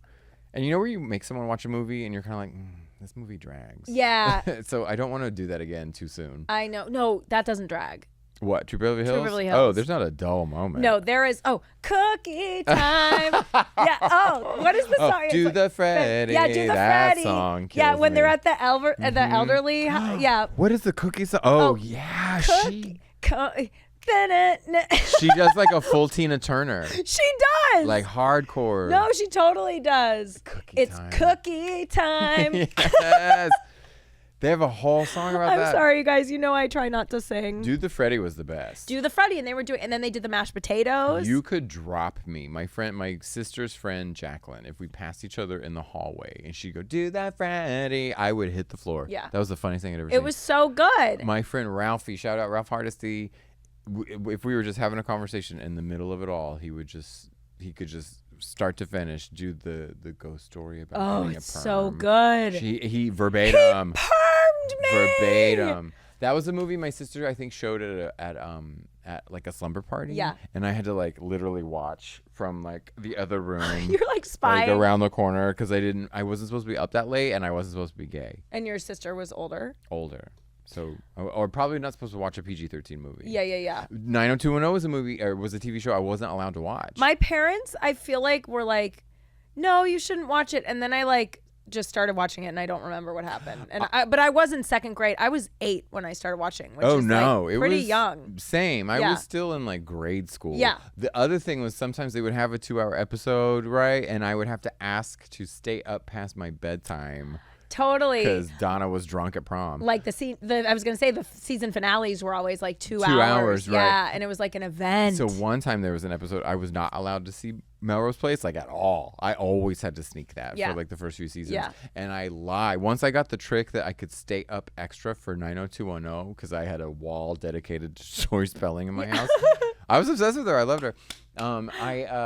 They knew that meant something to me. Yeah. That I would lie and say, but it's a special episode. But it was just a normal episode of Melrose Place. Oh my God. Because I had to see it. I love it. So I would work that I get sometimes. it. Mm-hmm. Sometimes like there was a Leonardo movie where that was like very edgy. The Beach? No, it was called Total Eclipse. Oh yeah. Have you seen it? No, but I remember it. My mom walked there. He plays a gay poet, and there is a scene where he tops someone. Really? And my mom walked in, and he's like topping. So my mom was like, "What's happening?" And I was like, "Oh, it's just a Leo movie." And she was like, "I don't like anything." She let me watch R-rated movies, but if there was like a lot of sex, like she'd kind of be like, "Don't watch this one." But I remember I stayed up late and like recorded it because I had to own it. I like looked for when it was gonna be on, and I was a fucking bad girl, like Brenda, fucking hitting on the 45-year-old. His name is Jason something. I can't remember. Jason. The bad guy or the adult. That the adult manipulates and lies. Maybe to. Was it Jason in yes, like his real name? The character name. Maybe it was Jason. I used to know it from my dumb joke about my dead cousin. But she went to the club. Yes. And then meets the guy and then goes on a few dates with him. Yes. I just want to make sure he has a fish tank. I swear to God. I think he does have a fish tank. Because it might be the scene where she, I can't remember. So like the high drama of when she finds out that she confronts Kelly and Dylan about never speak to me again. That was what I was like. That moment, watching that scene, watching her get to be that person, I was like, I'm ready. Someone give me some drama. Oh, I love it. I'm ready for it because I'm ready to spit that out. This guy? That is not him. No? Oh my God, then this is another. No, this is him. Okay. Not him. Not that guy. No, that's the same guy. What? That's the same guy. That's him in Empire Records. Like. Oh, okay. Later. Yeah, okay. Yeah. I thought you were saying that's him on 90210. Is that him though? Yes. Okay, great. So that's from the like pilot episode. Okay, fuck. I need to watch that. And then she goes on, and I'm like, what is Brenda's fucking daddy issues that she keeps going for these 40-year-old guys? The episode where so there's an episode where the mom sets him up and they go to the arcade and it's Seth Green. Yes. That guy. And so the next episode, the dad tries to set him up with someone from the firm. Yeah. She's working so hard. You made quite an impression on Mr. So-and-so. Wait, the dad tries to set her up with someone he works with? Son. Oh, someone he works with. I was like, God, Brenda. No. But the dude he has, like, anyway, the guy is super slimy. It's all gross. Yeah. But the guy's son looks fucking 40. Everyone looks 40 in this I know. show. You know who else was in this show, though? Who? Matthew Perry.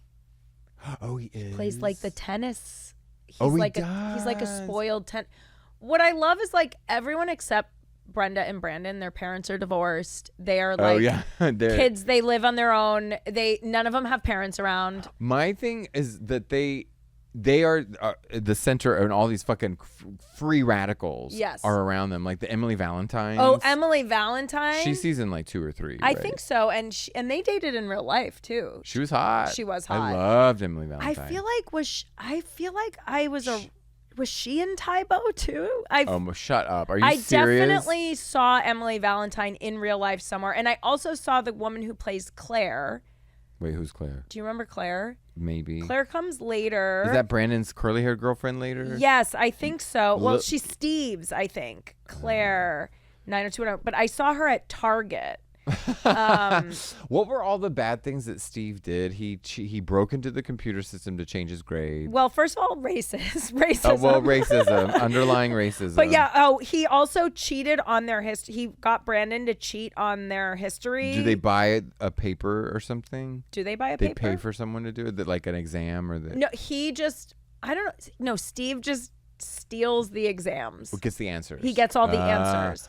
And so he just memorizes them. And that's like one of Donna's lines is Steve, they find out Steve gets an A and Donna's like, Steve always nails history. Oh.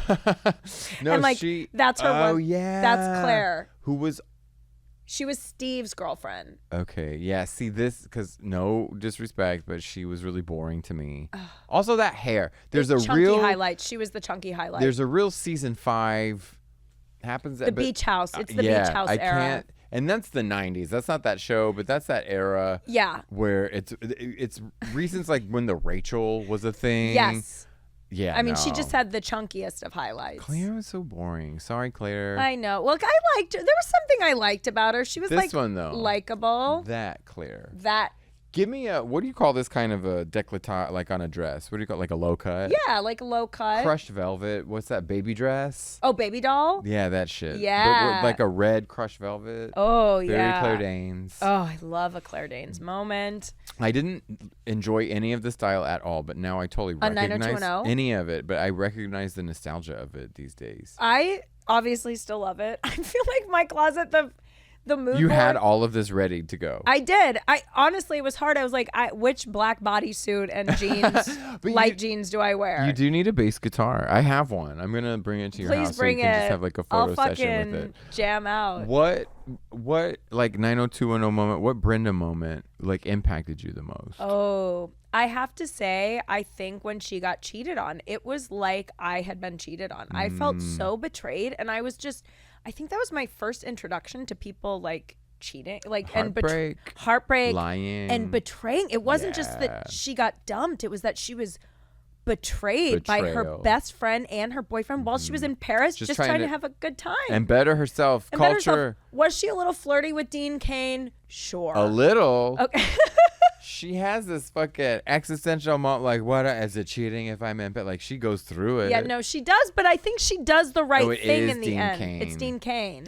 I'm not going to lie. I did Google Shannen Doherty quotes. And really? Here's the thing. They're probably just AI extracting them from interviews as opposed to like quotes. Yeah. And then the further you get, the more AI sourced they seem. There were several where she's like, I'm a Republican. I was like, keep scrolling, keep scrolling. But then she's like, I'm pro-choice because I don't think anyone should tell anyone what to do. I was like, okay, great. Yeah.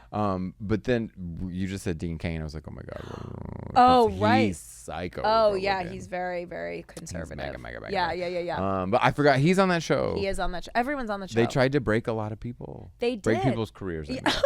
Break people's careers. And break me with fucking... I mean, honestly, it still hurts. And there was a part of me, which I think a lot of people immediately went to when the news came that she passed away. That now she's with Luke. Which is, so people are nuts. I know, but that's where I went. I put up a picture of that. I was like, they're in heaven now, baby. Fuck you, Kelly Taylor. Brenda wins. I wanted Kelly to win for a minute because I thought that she was nicer. I believed the Shannen hype. Yeah. That she was a not nice person. I know. And plus, Kelly I'm telling you, she kisses loud. She does. Which is all that smacky, kissy noises. You didn't see Brenda and Dylan make out a lot. Yeah. They were way more physical, and I think I was hornier Well, for it. she, I think, was just a more, like, Brenda was a little more innocent, reserved. She's from Minnesota. She's shy. And then Kelly's just Kelly was more like me, just the girl who's like hooking up with. I was gonna say slut, which I don't mean to slut shame, but that was me. I was a little bit slut. A bad word. I'm a slut. Thank you. I'm a slut too. Slut's a great word. I think Andrea last night, she said something. Oh man. When she finds out, oh my God, what did she say? She finds out that Brandon is cheating, I think, with Steve, and she's like something with Steve, and I think she's like, in Steve Sanders, that something slut. I like. Did she say male slut or man something? I think she said that stupid slut or something. God. Like it was something. I think she said slut. Wow. I rewound it a few times. I was again very high, but which is how you should be watching these episodes. Andrea was my least favorite. You telling that story about meeting her at the car dealership? I know. I would have been like, it was it was disappointing, but I was such a fan of the show, it was close enough. And I had never met a famous person before. Meeting a famous person as a young person is wild. I was in like 3rd grade. I think the first famous person I ever saw was Hulk Hogan at the airport, and fucking my fairy ass ran right up to him and asked him for an autograph. Strictly because he was famous, not because I ever watched an ounce of wrestling or liked him at all. I just recognized him and knew, and I threw that away. Here's the trouble.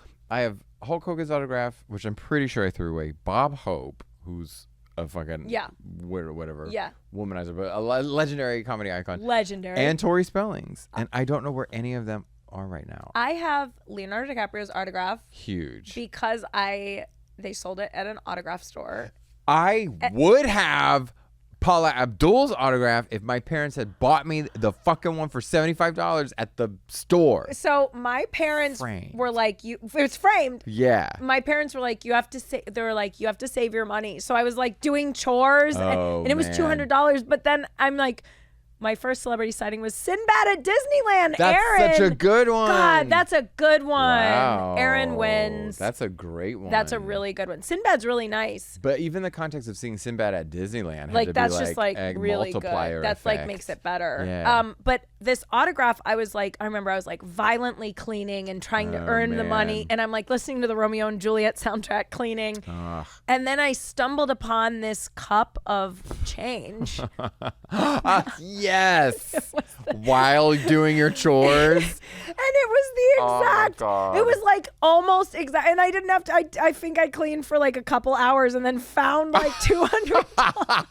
So look at manifesting. That is look at God. That's a fucking killer story. Isn't that funny? I lurked and then sulked. There was a Paula Abdul. I was $75 on I can probably get see you the Paula's photo. autograph now. Seriously, get it for me. I want it. I still want it. I talked about this with my parents still because that's when I learned what an emotional scar was. Yeah. Because I constantly refer to that as the first scar. And so when they told me no, I just wouldn't leave the store. And all the store was, this was the weirdest place. It was at the West End in Dallas, Texas, which is a mall, but sort of not a mall. Yeah. It's in an old warehouse. Weird. Indoor. And so the only thing they sold in this store were autographs. Right. Framed on the wall. Yeah. That's it, which is peculiar, and also in the 90s, which Sure. fake. Yeah. There's no authenticity to it. Yeah. But it didn't matter to me. I fucking wanted it, and when they told my ass no and didn't give me the chore option, I just would like stare at it. I was like, I'm gonna stare at it and look like I want it until they get it for me. And that just didn't work. It was finally like, we're leaving, like one of those moments, like yes. And you better believe when we went back to that store, it was gone. I was so lucky that this wasn't gone. But also, it's weird because on the back it's like certification of authenticity, and I'm like, like, really? How? Like what? Yeah, how do you? It was a store though that just had everyone's autograph. Those in it. existed. Lots of sports people. That was the main thing. Yeah. But honestly, you would flip through it, so like CDs or something, which is also outdated. But you like a record, they would have them, and you'd flip through to find the person, and that was the closest you could get to a famous person. Exactly. That was as close to Hollywood. I was like, I have to have this. Leonardo has touched it. This. Yes. And what's funny is Mitch, my parents sent it to me, and recently, like a couple months ago, so it came and we have it, and Mitch put it up in the bedroom. Yeah, absolutely. We did take it down because we ended up getting a projector that it's so we have a projector and we got a screen in the bedroom, so I had to take it down. Sure. So we're figuring out a new place for it. But I was showing Avery at my birthday party. Yes. Avery Pearson, you guys know him. I was showing him just the apartment, and like I went to close the bedroom door, it was open, and he goes, what's that picture of Leonardo? Yeah. Because it's not just my room. 90s Leo exactly. also. It's not current Leo. It's so corny which too. Which would be weirder. It's like before 90210 Titanic, and he's like holding sunglasses. It's like Growing Pains, No, Leo? it's like between Growing Pains. He's probably like 18 or 19 in it, and he's holding sunglasses and like, he's looking at the thing and giving like a funny look. Like a stern. He's yeah. on Roseanne. He's a background character on Roseanne. Yeah. He's in Darlene's class. Oh my god. I think that's like season 2 or 3. Ugh. Did you ever watch Roseanne? I did. It was epic. I loved Roseanne. Yeah, I did too. It was great. Okay, wait. What's your favorite Shannen quote though?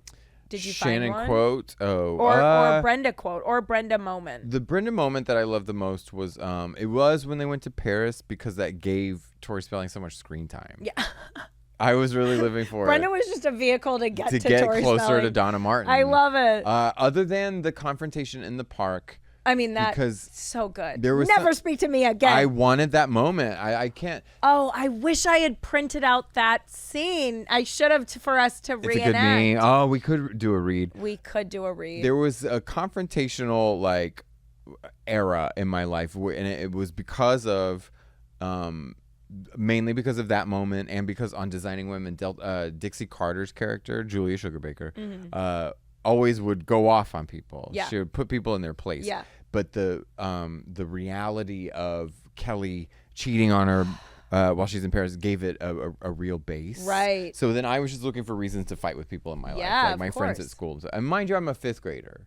You know what I mean? Mind you, I'm 11. Someone takes your pudding. You're like, never speak to me again. Yes, I was living for those moments, like waiting for someone to exercise betrayal. I remember, this is different. Dawson's Creek, I was in 8th grade, and like Joey and Dawson had like a really intense moment, and Joey was like, Dawson, what are you insinuating? And I remember saying that to my friend Jesse. I was like, Jesse, what are you insinuating? Yes. And he was so taken aback. He was like, why is she using the word insinuating? Are we at that level? Exactly. He was like, well, what I'm insinuating, like it was just so funny, like wanting to have those moments for yourself. But I was orally attracted to, like I said, Brenda's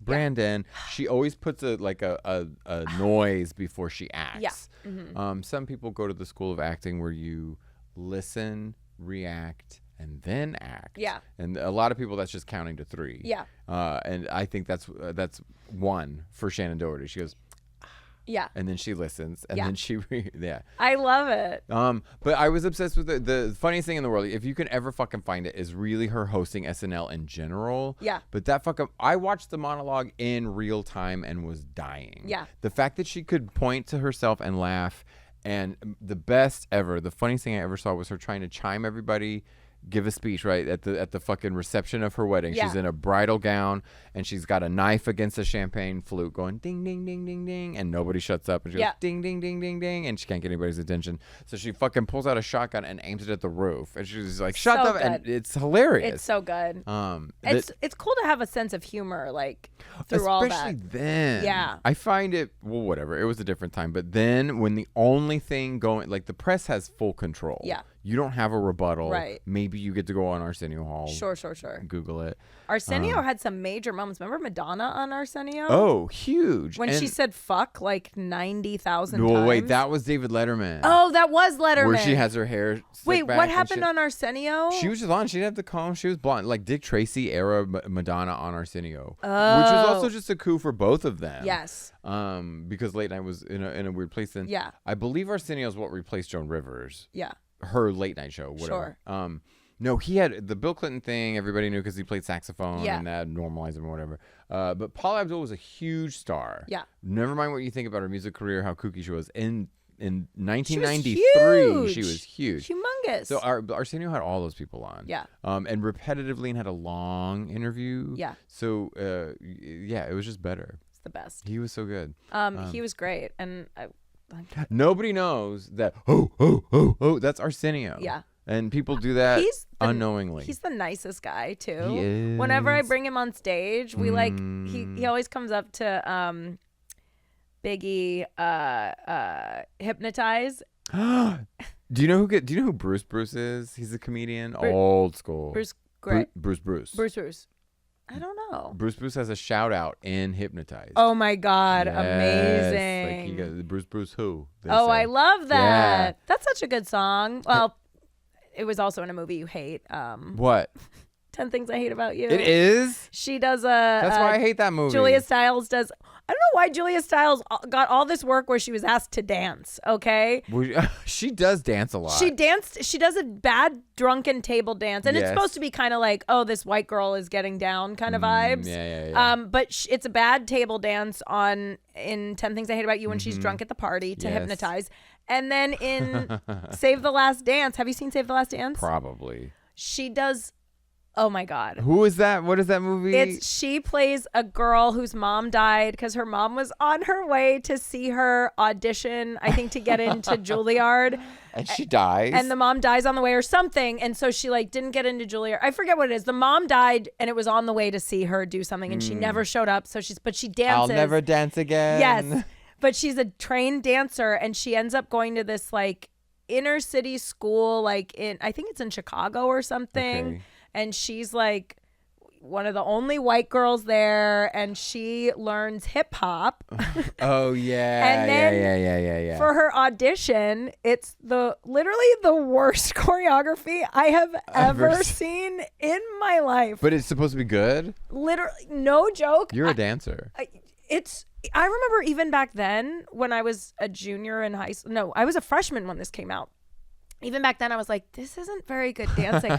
She's doing I'll send it to you. Okay, but she does the worst choreography ever for her Juilliard audition. And it's a combination of weird ballet and hip hop that is hybrid. Yeah. It's a hybrid, but it's it's a nah-brid. It's nothing's really good. Nah. But at the end...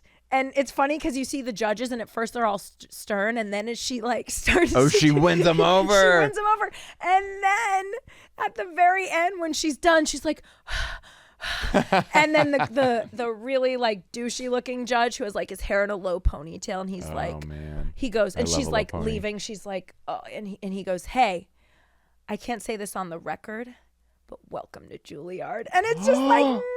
What year is this? Late 90s? 98, 99? I think it's 99. See, nothing good happens in 1999. I want to get a tattoo that says welcome to Juilliard, though. Just because it's such the epitome of a happy ending. It would really fit into your... Right? Yeah, it really would. And I kind of want to get a 90210 tattoo now, too. What would it be? I don't know. I was thinking about that. Oh, no. I know. And I love Heather's, too. luckily I have a lot more space. Okay, so I need to rewatch the episode where Donna's mom gets the Color Me Bad episode. Yeah. Who I saw in concert. I have to drop that every time. Yeah, please. But because she has like a sit down confrontation with her mom. Oh my God. But even she has a good like walk away like moment kind of a thing. There's just like that would be a good line. Mine would be a Donna Martin line. Well, of course, Donna Martin Graduate seems like the most. That's too obvious. It's so obvious, but I kind of want to get Never Speak to Me Again. Never speak to me again. What does she say when she falls down drunk at the prom when she's Donna? the mermaid or the Halloween party? At Donna? Yeah. Well, she's at prom, right? It or is does prom. does she do it a couple times? When is she just? Oh, she just can't walk, and that's why she's yes, in the yes, mermaid that's why one. she can't walk. Oh man, have y'all come to that episode yet? Not yet. Okay. No. Donna's like barely in it in this. She's acting. They keep cutting back to her, and the whole time Oh, she's like, this is. I remember that. It's like though. lots of shuffling. I love a wardrobe shuffle. But see, that's the kind of acting I can pull off. That's my level where they're like, they give you one note. You're struggling in your dress. Yeah. And all of a sudden you're like, I will win an Oscar for struggling in this dress. Motherfucker. Look at me. What is she doing? There's no question. She's struggling with her dress. We get it. That's my fucking level of I love that. Academy Award. Never Speak to Me Again. But Tori Spelling has never come back to television. Like Brenda did. Just in that 90210. But never, Never for anything else. Yeah, did she? I'm trying to think. I guess she didn't. Did Jason Priestley? Well, I guess none of them. Jason was on a show a couple years ago. He directed some 90210. And he directed a bunch of 90210. I think he still directs. He was also in that movie. What's it called? Calendar Girls. Yes, I remember that. And he seems like he's of another era. Like he has that old timey. That's why they put him in that movie. Exactly. And Calendar Girls had like a lot of press, I think, at the time. Yeah. And felt like, oh, he's a movie star now, and it fucking nothing. Nothing happened. Yeah, I remember. That's like Luke Perry left. I think season 5. Yeah, he was hot shit. He was. It's the same thing. Like with. I mean, I'd say David Caruso, but none of you young people know who I was talking about. But he did the same thing. Well, and Misha Barton on the OC was like, I'm gonna go be a movie star. Or Maura Tierney from News Radio. Exactly. All that. I know. It's very hard. I mean, look at ER. Did you ever watch that show back then? ER. It was just a ticking time bomb. Jason Priestley. Oh yeah. Jason Priestley is vaguely gay for Billy Zane in Tombstone. Oh my God. Tombstone's a great movie. Tombstone. I must say. Mitch has been trying to get me to watch Tombstone for a while. I'll make my boyfriend watch it. Mitch didn't tell me that so he's funny. in Tombstone. Did you ever get into the Young Gun? Wait, is that the movie? Yeah, Young Guns and Young Guns 2. Charlie Sheen. It sounds familiar. Emilio Estevez. Oh, those movies. Brothers. Yeah. Brothers. Wait, am I remembering that right? Maybe it's Christian Slater. Anyway, all that era. Tombstone, any cowboy. Because what was the Drew Barrymore cowgirl movie? There's 4 of them. What was that? There's 4 cowgirls, and what is that fucking movie? What is it? I don't remember. Poison Ivy was my favorite of the Drew Barrymore movies. Wait, who was the other one? The actress who played It was your girl, Darlene. Right? Sarah Gilbert is in a Batman movie. Oh no! I meant in Poison Ivy. Sarah Gilbert is in. Opposite. Duh. She's the bad girl. Who? It's Drew Barrymore, and who is the other? It's a random. Sugar and Spice. Yeah. Who is Spice? She's so hot in that movie. Well, Drew Barrymore. Yeah, Drew Barrymore when she's dating the guitarist for Hole. And she has that quirky short blonde hair and that fucking flower. She always had a daisy in her fucking hair. I love that Drew Barrymore. And I love. Oh yeah, and she was in that 90s. She was in that movie, with Boys on the Side. Yeah, and Matthew McConaughey plays her cop. No, Chris. What's the movie? Oh, Mad Love. That movie. That one where I love Mad Love. She's crazy. Oh my God! But that was so like I got my hair chopped off all short, thinking it would look like Chris. What's his face? Chris O'Donnell. But I was this gangly fucking noodle of a kid, so I did not look like Chris O'Donnell. I thought he was so hot. I remember my friend Samantha and I who watched 90210 together, and we loved Drew Barrymore and we loved Chris O'Donnell. Yeah. My mom took us to see that movie in the theater opening night. Oh wow, Mad you were Love. hardcore. Yes. There was a magazine called like Movie Line or some shit like that. There's like Entertainment Weekly. Yeah, and then I there was, remember like, a that. monthly, Yeah, maybe it's not movie anyway. But my parents got me a subscription because I was so adult. Yeah. And there was like I think Chris O'Donnell was the cover story. Yeah. And I didn't do anything like illicit with it, but Yes. Oh, Bad Girls is the Drew Barrymore Western. There's 4, I can see the movie poster. They're like 4 cowgirls slowly walking towards I need to watch it. But the Chris O'Donnell, for some reason, I read that article and looked at those pictures like over and over and over again. I didn't know. Hot. But I didn't know. You know what I mean? I was like, why am I so interested in this Chris O'Donnell? Yeah. But I loved Mad Love. Mad Love was really good. See, I needed that drama in my life. Yes, I loved the drama. I wanted that in my life. I loved it too. And Mallrats, she was in Mallrats too, Shannen. Yes. Yeah. She is the real star. She is the star. And I mean, we should wrap up because we've been talking for 2 hours about Shannen Doherty. I'm sad about her. I know. I really was sad. Like, and especially just, I don't know how it ended with Alyssa Milano. I think Alyssa Milano put something up like, we had a complicated relationship, but blah, blah, blah. And I'm like, you got her fired, but okay. Whenever if you have to mention being complicated in the obituary, you never resolve. You know what I mean? It was like, you probably were the... I got the vibe from Tori's post though that they had maybe lost touch and then they like reconnected later and were able to, it was like I like that they had a reconnection. I didn't know about her podcast. I want to listen to it just because it's really, I love when people are going through, I don't love it, but it's like when people are going through like a hardcore medical or life thing and they're so revelatory about in real time about the process. There's an interview where she's talking about how she's just always been someone who tells the truth. And she's like, there's a consequence for that, but there's also happiness on the other side. Yeah. It's like, that is not always the way people live their lives, and it comes with controversy. Totally. But then, I don't know. I found that inspiring. I think it's really inspiring. And I think that's why she went, I think what happened with the Charmed thing is she and Holly Marie Combs, I think were at like a fan event or something and someone asked about it. I could be wrong, but or she talked about it on a podcast. But she basically said Alyssa got me fired because she went to producers and said it's her or me. Like, we can't lose Alyssa. Yeah, exactly. Oh my gosh. And then Holly backed her up, and then I think Alyssa, and then I think the drama kind of reignited a little bit. But that's basically what it sounds like happened on 90210. I know. This business is so weird. Because she had more cred than any of them. I think so too. She'd been in the business longer. Yeah. Had more experience, all that. But I wonder if like with the Charmed, like they could point to Alyssa. Also, with Charmed, they could be like 90210. She got fired too. She's just really difficult. Problematic. Yeah, exactly. Remember on 90210, and I can't even remember the context of why she comes out as this character, but she's at the Peach Pit. Oh, and she's the 50s. Yes, and she's like, "What you want?" Oh my God, because again, pre-internet, if you didn't record it the first time, you would maybe never see it again. Yeah. And somehow I had that on tape. Yeah. For like, we got apple pie, cherry pie, blueberry pie, all that, and I was obsessed with it. It was so good. Yeah, it was something I couldn't, like, I didn't know where to put it. Yeah. I couldn't put it in, like, I couldn't be in a talent show. Yeah. I couldn't do drag or whatever. Yeah. But it was just something I memorized. It was so good. It was epic. I would write it down in class. Oh, I love that. Peach pie, cherry pie, and honey pie. The last one was flirty and honey pie. But she does it so well. Yeah, she does. Well,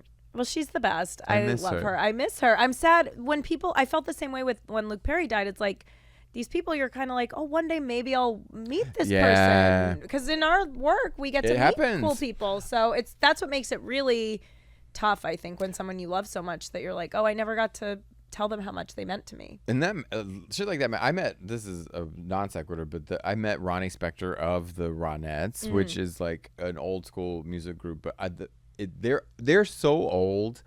I knew she was alive, but you would never, it's like meeting Elvis, right? There's so long ago. Yeah. But like Bob Newhart just died, which is so sad because I loved Bob Newhart. Yeah. He had a bunch of TV shows. He was epic in like comedy and stand up and everything. But and like Richard Simmons, all these old people. Oh, and Shelley Long. R.I.P. to all of these people. Brenda. It's been a week. Shannen was my favorite of those three, although I love them all. But I watched Fairy Tale Theater. Of course. We had cassettes of that bullshit. But it's one of those where I'm like, oh my God, people from 90210 are dying. I'm old. I know. Like, it's a friend is dead. It's like a friend is dead. But I mean, like a friend's friend is dead. Yeah. Like Matthew Perry's gone. Yeah. All these like. Oh, a friend. Shelley Duvall. I'm like, Brenda was our friend, and she's gone. I'm like, no, but the other friends. No, Shelley Duvall. Yeah, Shelley Duvall. Did you watch Fairy Tale Theater? I did. I loved it. And obviously The Shining. I mean, hello. There's one where Mick Jagger, not Steven Tyler, but Mick Jagger plays like an Asian emperor. Oh, yes. It's like not good. Whoa. Yeah, it is interesting rewatching a bunch of this stuff and just. Yeah. And again, these were parts that were written for these people. That the times were different. The times were different. Can we talk about this really fast? Yes. Who's the guy who plays the dude in The Big Lebowski? Bridges. Jeff Bridges. Jeff Bridges. So in the Shelley Duvall Rapunzel, he's the prince. Okay. And I can't explain it, but I mean, I can now because I'm a fucking gay man. But as like a kid, I was so attracted to him as the prince and me being trapped somewhere and him having to save me. So I wanted to be like this horny, abandoned Shelley Duvall Rapunzel. My God. But none of it, I was like a kid, right? So none of the sexual parts were like connecting. Right. It was more just like I have this crush on him. Yeah. So now I just have to grow my hair long enough. That's all you need. And hang it out a window. Exactly. Yeah. But yeah, Shelley Duvall made me gay. I love Shelley Duvall. And then fucking Shannen Doherty made me a bitch. Did you? Oh, yeah, exactly. She made us all a Brenda bitch. Walsh made me a bitch. Brenda Walsh, man. It's, oh, God, I love. Is Carol Potter still alive? Are the parents still alive? The parents are. I checked on them. They both gave tributes. They both put up check. tributes to Brenda, to Shannen. My favorite, though, is Gabrielle Carteris, who I love, and I know she was mourning, but she did put up Shannen, SHANNON, and everyone, and of course, a true fan knows it's EN. And everyone in the comments was like, oh, seems like you really loved her, like you couldn't even spell her name right. Also, how fucked up is it that people said that, she's, RIP, but now she's in heaven with Dylan, and no one said now she's in heaven with Scott. Oh, he's there too, motherfuckers. And Nat's there as well. Oh my God. Nobody's even mentioned. We've been broadcasting for 2 hours and nobody mentioned Nat. No one has mentioned Joey Tata. Who always got a shout out. That's why you know that name is because he had and Joey Tata as Nat Perrin, right? He had a last name or just Nat? I don't. Was it? Perrin? Maybe. I don't know. I just know Nat and Tata always. Yeah, but yes, Joey Tata. Joey Tata passed away. Luke Perry tatas? And Shannen. I want those tatas. Those peaches and tatas. Oh my God. Okay. This was a great episode. I know. I hope it doesn't bring us together this way. I hope another 90210 death doesn't happen. I hope the next time we're talking about 90210 it's because Ian Ziering is on the podcast. Oh my God, let's just do an update once y'all get to like season 2 or 3. Let's do a rehash. Yeah, I'll give you some time. Let's do that. You guys, what were your favorite Shannen Doherty moments, quotes, outfits? What level bangs were your favorite? Oh yeah, she had a lot of levels of bangs. Did she have bangs when she was fired? I don't think so. I think she had started growing them out like college, and when she got into theater, they were more like curtain bang, you know. But you guys, we've been talking about this for 2 full hours. I could keep going. That's the sick part. Me too. I have to leave because I have a show. You have shit to do. All right, you guys, this has been so fun. Daniel, where can everyone find you? I'm at the Daniel Webb on everything, and sometimes there's an underscore. I'm touring. I'll be in Salt Lake City into August. Dallas, November, bunch of November dates. I'll be out with Margaret Cho. Amazing. Yeah, on the internet. You can find me. Okay, great. Yay. And I have August, I think it's 14th. I think it's the Wednesday. It's 14th. I believe I said 16th on a previous episode. It's the 14th. Columbus, Ohio. I'm headlining a show for the Columbus Comedy Festival. So come out 10 p.m., 1 show only. It'll be super fun. Columbus is fun. Yeah, I've never been. Oh, it's fun. I'm excited. Yeah, I'm excited. And there will be other comics and stuff there. Yeah, so. Columbus is fun. Nice. Yay. Awesome. All right. Thank you guys. We'll see you next time. Brenda forever. Brenda Good forever. night. Fuck you, Kelly. Never speak to me again.